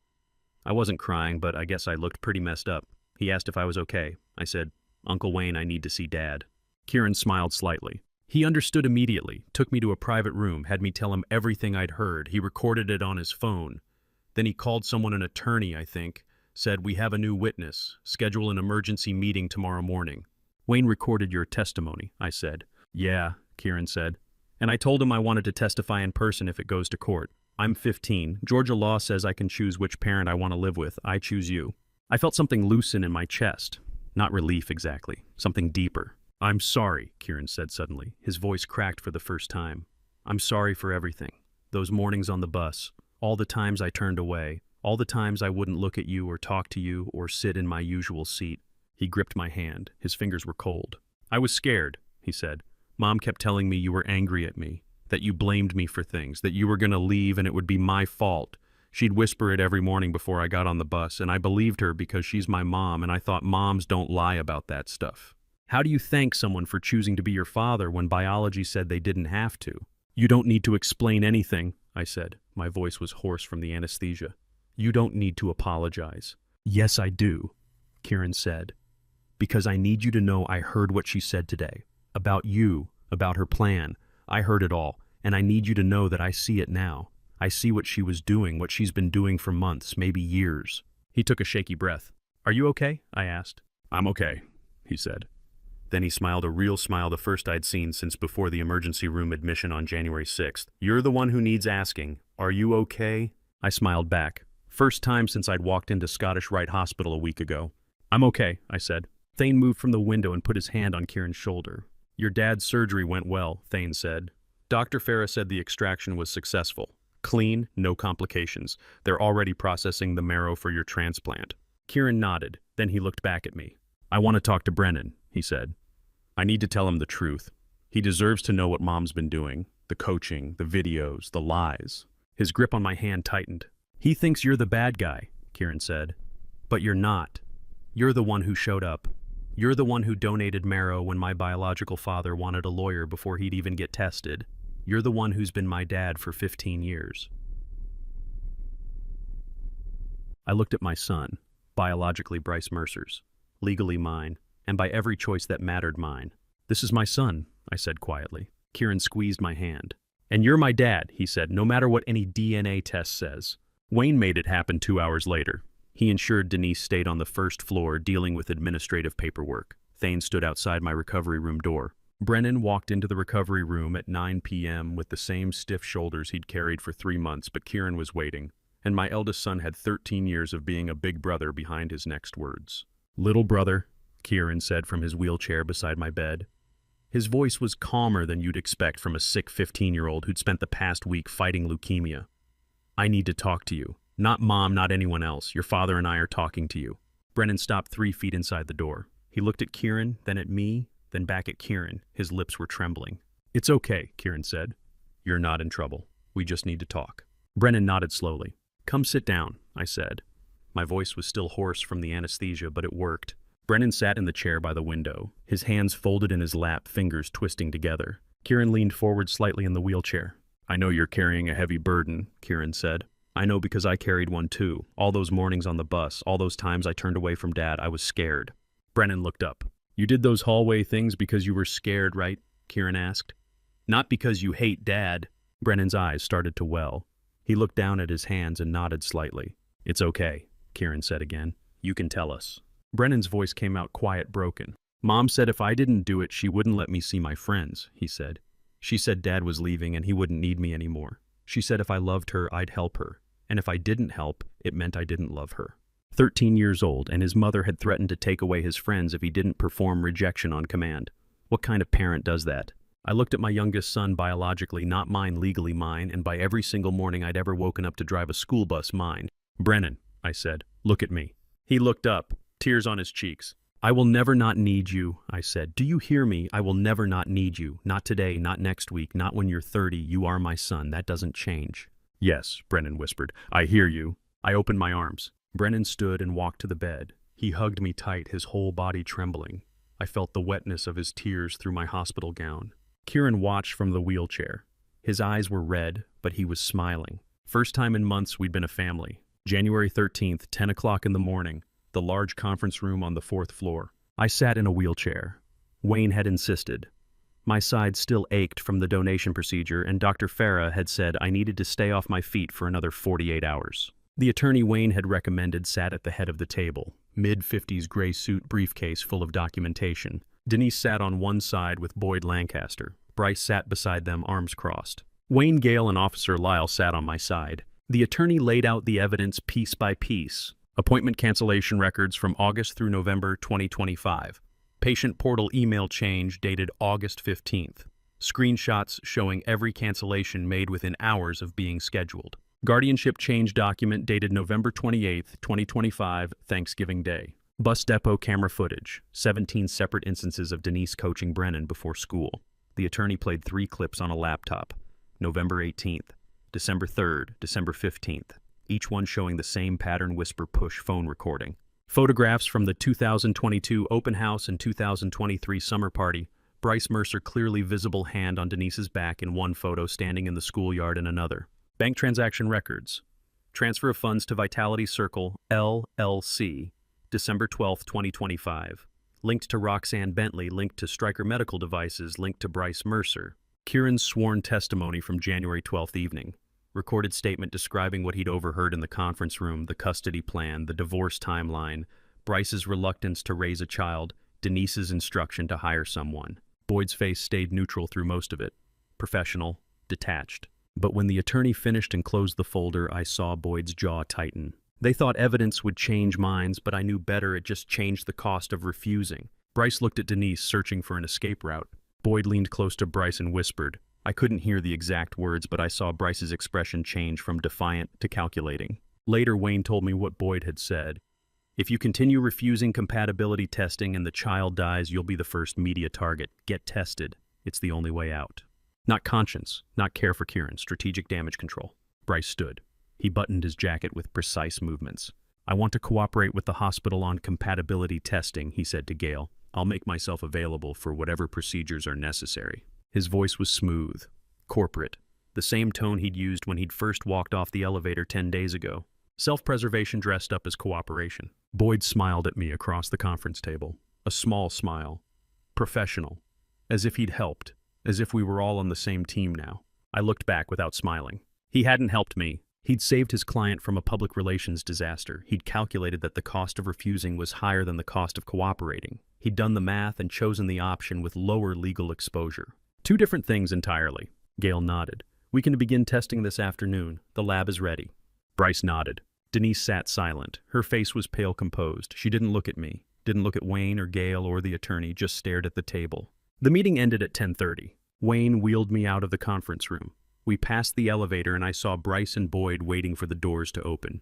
Boyd's hand on Bryce's shoulder, still talking quietly. Still strategizing. You got what you needed, Wayne said as we reached the hallway. I got Bryce's agreement to test, I said. That's not the same thing. Wayne was quiet for a moment. No, he said finally. It's not. Boyd and Bryce took the elevator. Gail and the attorney left through the stairwell. Wayne wheeled me toward the recovery wing. Everyone left the conference room, and it was just the two of us in the empty hallway with morning sunlight through the window. 18 years of marriage down to this moment with no lawyers between us. Denise stood by the wall near the corner, alone. No Boyd coaching her. No Bryce standing beside her, no phone in her hand recording evidence. Just a woman who'd lived with me for 18 years and planned my replacement for at least 13. I looked at her. She looked back. Two people who'd shared a house, a bed, a mortgage, 2 sons, and a lifetime of lies. She didn't have the calculated expression I'd seen in the conference room. No strategic tears, no performance, just the weary exhaustion of someone who'd been carrying something too heavy for too long and finally had no strength left to hold it. I'm sorry, she said. Not honey, not sweetheart, just 2 words in an empty hallway. You're sorry for what I asked. My voice wasn't angry, wasn't cold, just asking for clarity. She took a breath. For everything, she said. Bryce, the money, the paperwork, the appointments I canceled, the guardianship I changed on Thanksgiving, the way I coached Brennan, the videos.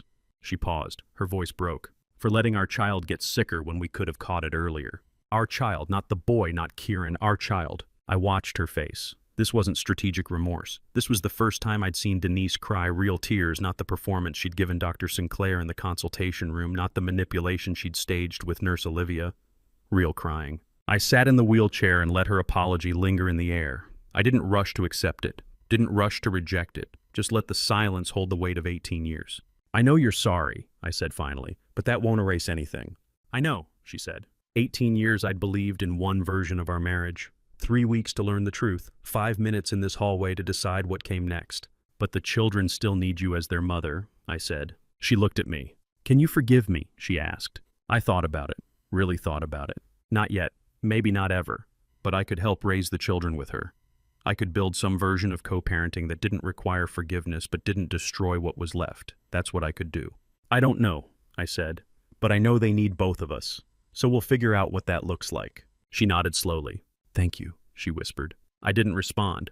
Wayne wheeled me past her toward the elevator. January 17th, 4 days after the conference room meeting. They transfused my bone marrow into Kieran's body at 10 a.m. in a procedure room on the 3rd floor. I sat in the adjacent recovery room and watched through the window as the medical team connected the IV line and began the slow drip. Dr. Farah had explained it would take 48 hours to know if my marrow would engraft and begin producing healthy cells. 48 hours of waiting to see if my choice, my sacrifice, would actually save him. I was able to sit up from day 2 post-surgery. The pain in my side had lessened to a dull ache. I spent most of those 48 hours in the chair by the window watching Kieran sleep while nurses checked monitors every 2 hours. January 19th, day 3. Dr. Farah entered Kieran's room at 9 a.m. I'd learned to read her face over the past 2 weeks. This time she wasn't stressed, wasn't tense. Early indicators show the marrow is starting to function, she said. White blood cell count is rising. That's a good sign. I looked at Kieran. He was asleep, but his face didn't look as pale as it had a week ago. The grayish tint was fading. How good? I asked. Too early to call it a success, Dr. Farah said. But the trajectory is promising. We'll monitor closely for the next week. I nodded. She left and I wheeled closer to Kieran's bed. My marrow, in his body, keeping him alive. Not because biology said I had to, because I chose to. That afternoon, Thane and Margot brought Clover to visit. Clover had been carrying a yellow plastic flower since the first day I'd been admitted, one of those cheap toys from a dollar store. She'd held it during visiting hours, slept with it at the hotel, refused to let anyone take it. She walked into Kieran's room with the serious expression 2-year-olds get when they're doing something important. She stood beside the bed and placed the yellow flower carefully on Kieran's pillow. Kieran opened his eyes. He looked at the flower, then at Clover. "Thank you, Clover," he said. His voice was hoarse but clear. Clover nodded seriously. Thane laughed. Margot covered her mouth, smiling. I watched from the wheelchair and felt something I hadn't felt in weeks. Something gentle. Something real. A 2-year-old's plastic flower held more truth than all the legal documents sometimes love, is just knowing when to give what you've been holding. Kieran looked at me. Color was returning to his face. His eyes were brightening. "Dad," he said, "how do you feel?" I looked at my son. 15 years old. Biologically Bryce Mercer's. Legally mine. And by every choice that mattered, by the bone marrow now functioning in his body, by the wheelchair I'd sat in for 3 days, watching him sleep, by the decision I'd made at 57 with 8% complication risk mine. "Dad's fine, buddy," I said. "Fine." Kieran's recovery continued steadily over the following days. Day 4 showed continued improvement in his blood counts. Day 5, he sat up without assistance for the first time. Day 6, he ate solid food and kept it down. Wayne spread the DNA confirmation papers on his desk 3 days after my marrow started working in Kieran's body, and I learned what biology said versus what fatherhood meant, 2 completely different things. January 20th, 10 o'clock in the morning. Wayne's office in the hospital administrative wing. The room was small, functional. A desk, 4 chairs, filing cabinets against the wall. Dr. Farah sat beside me. "Bryce Mercer confirmed as Kieran's biological father," Wayne said. He placed the first page on the desk between us. No surprises there. I looked at the document, official hospital letterhead at the top, tables of genetic markers, numbers I still didn't fully understand, but one line was clear: probability of paternity 99.99%, typed, printed, signed by a geneticist whose name I didn't recognize. It didn't change anything. I'd known since Dr. Sinclair had shown me the first DNA results weeks ago, but seeing the confirmation made it formal, final, written in permanent record. "And Brennan?" I asked. Wayne slid a second page across the desk. "Brennan is not related to Bryce Mercer by blood," he said. "Different biological father entirely. 2 sons, 2 different men. Years of strategic planning by a woman I'd thought I knew." I nodded, slowly processing what I already suspected. "The hospital ran additional screening as part of the standard protocol," Dr. Farah said. "When paternity questions arise in medical contexts, we document all relevant biological relationships. Brennan's biological father information is documented in our system, but it's kept in confidential medical records under Georgia state law." "What does that mean exactly?" I asked. "It means the information can only be disclosed under specific circumstances," Wayne explained. "If there's a direct medical need, like if Brennan required a transplant and we needed to contact potential biological donors for compatibility testing, or if a court issues an order for disclosure. Otherwise, the records remain sealed." I thought about that for a moment. A name locked in a file somewhere. A man who didn't know he had a 13-year-old son, or maybe he did know. I had no way of finding out. "Can I request disclosure?" I asked. "You could petition the court," Wayne said. "But given the current custody situation and the lack of immediate medical necessity, a judge would likely deny the petition. The law is designed to protect privacy until necessity demands truth." "I don't need to know right now," I said. "If Brennan needs to know when he's grown, he can decide for himself whether to pursue it." Wayne nodded. That's his right under Georgia law. When he turns 18, he can request access to his own medical records. How do you tell a 13-year-old boy his biological father's name is locked in a file cabinet under state law, and that might be the kindest thing anyone's ever done for him? January 21st, 2 o'clock in the afternoon. Kieran sat in the chair beside Brennan's bed in room 318. He'd asked Wayne to arrange private time with his brother before Denise's scheduled meeting at 2:30. I wasn't in the room. Wayne told me later what Kieran had said. He'd stood outside the door close enough to hear if needed, but far enough to give them privacy. There's a man named Bryce, Kieran had said, his voice calm, measured. He's my biological father. The DNA tests proved it yesterday. You're different, Mom's going to explain that part when she comes in a little while. But the most important thing you need to know is this: the father of both of us, the man recovering upstairs from donating bone marrow to save my life, is our real father. Biology doesn't change that. Nothing changes that. Brennan's eyes had been red, Wayne said. You don't hate Mom, do you? Brennan had asked. Kieran had shaken his head slowly. I don't know, he'd said. Honestly, I don't know how I feel about her right now, but I know I don't want to hate her. That's the best I can do. Honest confusion instead of forced forgiveness or permanent anger. Room for healing without pretending the wounds weren't deep. 2:30 that afternoon, Denise entered room 318 with Wayne as witness. I stood in the hallway outside about 10 feet from the door. The door was closed, but I could see through the narrow window set at eye level. Denise sat in the chair between the two beds. Kieran remained in his wheelchair. Brennan sat on the edge of his mattress, legs dangling. She spoke. I couldn't hear the words through the heavy door, but I watched her face. Not the calculated expression from the conference rooms, not the strategic tears from the hospital consultations, not the performance she'd given Nurse Olivia, just a mother telling her children difficult truths. Kieran nodded slowly, taking it in. Brennan started crying. His shoulders shook. Denise reached for him, hesitant at first, and he let her. He leaned forward and hugged his mother and cried into her shoulder while she held him.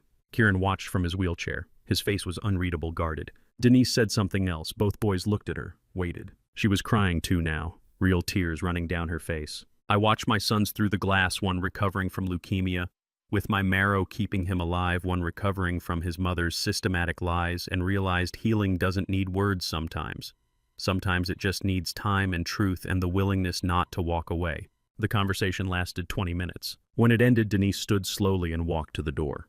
Wayne followed her out into the hallway. She didn't look at me as she passed, just kept walking toward the elevator, her face wet with tears. Wayne stopped beside me. She told her lawyer the whole thing, he whispered quietly, for the divorce proceedings and custody arrangements. Bryce wasn't the only one during that time period. There were others, multiple relationships over the years. But Bryce was the one she thought most useful financially and legally. That's why she chose him to pursue. Strategic selection, not passion, not love, not even attraction, calculated usefulness. I looked at Wayne. The others, I asked. Did she provide names? No, Wayne said. Just confirmed there were multiple relationships during the periods you'd calculated. September 2009, June 2012, other times too, apparently. I nodded, feeling nothing shift inside. Just confirmation of what I already knew.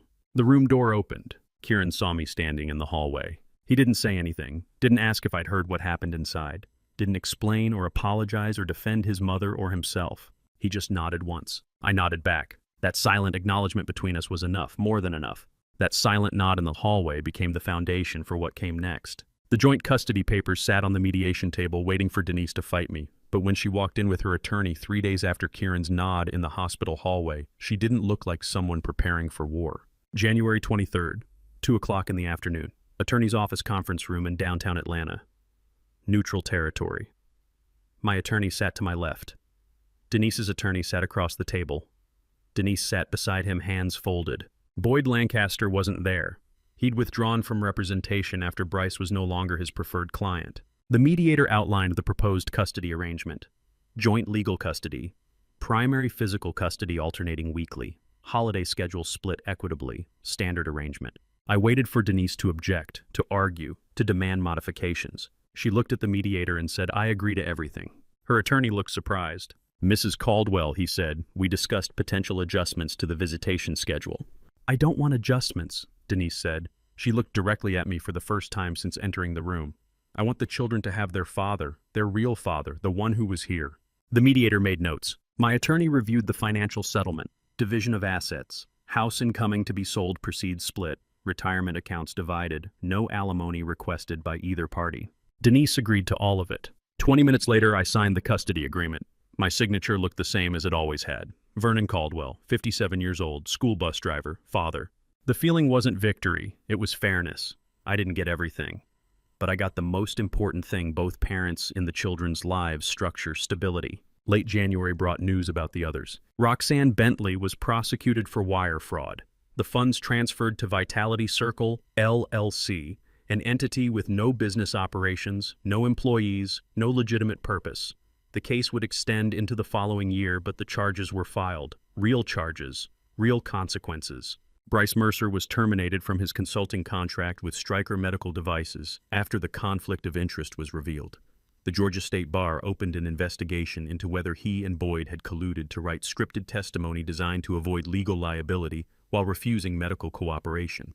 The investigation would take years. Denise's parental alienation and medical negligence were documented in the custody proceeding records. The findings would follow her. If she violated the joint custody arrangement, if she coached the children again, if she interfered with my relationship with them, the documented history would affect any future trials. Justice in real life isn't a gavel coming down and everyone in handcuffs. It's wire fraud charges that take 18 months. Bar investigations that last years. Custody findings that accumulate quietly in files. Slow, real, permanent. January 28th, 6 o'clock in the evening. Kieran had been granted short hospital leave for the first time since admission. 4 hours, enough for dinner. Thane made a reservation at a small restaurant 2 blocks from Scottish Rite. Nothing fancy. Burgers and fries, booths with red vinyl seats. Table for 6. Clover sat in a wooden high chair at the end. Kieran wore a green hoodie thinner than he'd been 3 weeks ago, but with bright eyes and color in his face. Brennan wore an Atlanta Falcons tracksuit. Margot sat beside Thane. I sat at the head of the table. The first genuine family dinner in I couldn't remember how long. It was eventless. That was the beautiful part. It was completely, utterly eventless. Thane argued with Kieran about the Atlanta Falcons' chances next season. Kieran said they'd win 6 games. Thane said 8 minimum. They went back and forth for 10 minutes about quarterback stats and defensive line depth. Brennan ate all of Clover's fries when she wasn't looking. Clover noticed. She pointed her little finger at Brennan's face and said something in 2-year-old language that sounded like scolding. Margot covered her mouth, trying not to laugh. Brennan sheepishly pushed his own fries toward Clover's plate. Simple, ordinary, family chaos. I sat there watching them and thought about dinners 15 years ago at the Cumming house. The dining room table that sat 8, the matching plates Denise had picked out, the careful way everyone sat in assigned seats. I'd thought those dinners were normal, real, the picture of what a family looked like. But that normalcy had been built on lies, careful construction, strategic performance. This dinner in a cheap restaurant 2 blocks from a hospital, at a table that wobbled slightly with 5 people who weren't related to me by blood, was real. What makes a family dinner real? The house you eat it in, the blood in everyone's veins, or the fact that nobody there would rather be anywhere else? Kieran laughed at something Thane said. The sound was clear, genuine. The first time I'd heard him laugh in weeks. Brennan tried to steal another fry from Clover. She guarded her plate with both hands. Margot reached across the table and squeezed my hand briefly. Didn't say anything, just squeezed once and let go. I looked around the table. My eldest son who'd been pushed away by his mother at 18, his partner who'd become family through choice, their daughter who called me grandpa and meant it, my son recovering from leukemia with my bone marrow keeping him alive, my youngest son learning that family isn't defined by genetics. Not perfect, not enough people, not in a private home around a dining room table, but real. Clover looked up at me with those serious 2-year-old eyes. Grandpa, she said, want more fries? I took one from her plate. Yes, I said. She nodded contentedly, like I'd passed some important test. I smiled. I'd been asking myself the same question since Wayne first showed me the DNA results. What makes a father?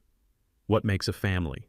The answer was sitting right here at this table. Not genetics, not biology, not court documents or marriage certificates or houses with 8-seat dining tables. This choice, this sacrifice, this love, this moment with a 2-year-old offering fries and a 15-year-old laughing and a 13-year-old trying to steal food and a 30-year-old son who never stopped being my son even when his mother tried to push him away.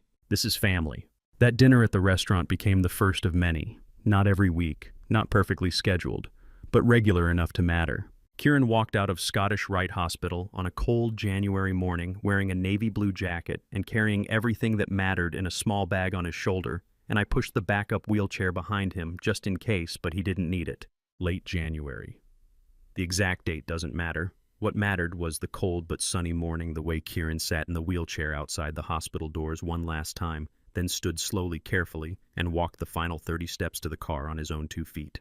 Thane clapped. Brennan shouted, "Yeah!" Clover mimicked him, shouting, "Yeah!" without knowing why, just because her cousin did. Margot held the car door open. I stood beside the wheelchair I didn't need anymore and watched my son walk. Kieran stopped before getting in the car. He turned and looked at me.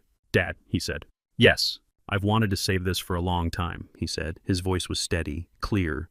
"You didn't save me because you're my biological father. You saved me because you chose to, and that's what matters." 15 years old. Articulating the truth I'd been learning since Wayne first showed me those DNA results. "Dad knows already," I said. Kieran smiled. "I know you know, but I wanted to say it anyway." He got in the car. I folded the wheelchair and put it in the trunk. I thought about 15 years of morning bus routes, the photo I'd carried in my wallet for 10 years, the signature I'd written in the procedure room before the donation, the words typed on hospital letterhead, probability of paternity 0.000%. All the things DNA can't measure. Choice, sacrifice, love, presence. The decision to show up every single morning whether biology says you have to or not. We drove home together. January 30th. I returned to work. The doctor had cleared me. The recovery from the donation was complete. 8% complication risk, and I'd landed in the 92% who walked away fine. Morning route, final stop at Laurel Creek Street. Early Georgia winter light filtered through the windshield. I sat behind the wheel of the yellow bus, door open, waiting. 15 years I'd been driving this route, and in 15 years I'd never understood that every child getting on this bus was carrying a story I'd never see just like mine. Brennan stood at the stop. Green jacket, black backpack, headphones around his neck, not on his ears. The bus stopped. The door opened. Brennan looked up. He met my eyes. He didn't turn away. Didn't look down. Didn't perform the coached rejection his mother had whispered into his ear for months. He got on the bus. "Hi, Dad," he said. 2 words, not memorized, not scripted, not rehearsed in front of a bathroom mirror or recorded on a phone for evidence. Just Brennan's choice. "Hi, son," I said. "Sit down." He walked down the aisle and took his seat, 3 rows back on the right, his usual spot. I closed the bus door. The yellow warning lights flashed. I started the route. In the rearview mirror, I watched Brennan sit down, take out his headphones, put them on, and tap his fingers lightly against his knee to whatever music was playing. Normal. Simply beautifully, unremarkably normal. No drama, no script, no manipulation. Just a 13-year-old boy listening to music on the way to school. Kieran came home at the end of February. Still weak, still recovering, but home. The doctor said his prognosis was good. My marrow had engrafted successfully. His body was producing healthy cells. Brennan stopped rehearsing his responses. He talked to me like a son talks to his father. Sometimes annoyed, sometimes grateful. Always genuine. Thane, Margot, and Clover became what they'd always been, family. Not by blood, by choice. Denise handled the divorce paperwork without drama. We didn't become friends. We didn't reconcile. We just became 2 people who used to be married and now had to raise children together. No hatred, no warfare, just an ending. Bryce, I don't know where he is now. I don't care. He's not part of this story anymore. What I learned is this: DNA doesn't make you a father. It makes you a biological contributor. Fatherhood is the choice you make every single morning when you wake up and decide to show up. So I ask you, what makes a father? What makes a mother? What makes a family? Not the biological documents in a file cabinet. Not the name typed on birth certificates. Not the genetic markers analyzed in a hospital lab. What is it? I can tell you what it was for me. It was the signature on a donation consent form at 57 years old. It was the decision to give bone marrow despite 8% complication risk. It was the choice to love a child who didn't share my DNA. But your answer might be different. Maybe it's the parent who adopted you when you were 3. Maybe it's the grandparent who raised you when your biological parents couldn't. Maybe it's the stepfather who showed up to every baseball game. Maybe it's the aunt who took you in when you had nowhere else to go. Tell me your story, because I've learned that family isn't one definition. It's not one path. It's not written in genetics or determined by biology. It's written in choices. I am a school bus driver. Every morning I stop the bus, open the doors, and let children on board. I never know what story waits behind each face, what homes they're leaving, what secrets they carry, what love defines them beyond biology. But I know one thing for certain: I will take them where they need to go. That's my job. That's me. And to you listening to my story, remember, this family isn't something you're born into. It's something you choose every single day. I spent 15 years thinking biology defined me as a father. I was wrong. The DNA test that said 0.000% didn't change anything about who Kieran and Brennan were to me. What changed was my understanding. Don't make my mistake of waiting for a crisis to realize what really matters. Fatherhood isn't in your genetics, it's in showing up. I learned that being a father means choosing sacrifice over comfort, choosing love over bitterness, choosing presence over pride. When that hospital called and I had to decide whether to donate bone marrow to a son who wasn't mine by blood, I finally understood the truth that love isn't measured in DNA percentages. It's measured in the choices we make when everything is on the line.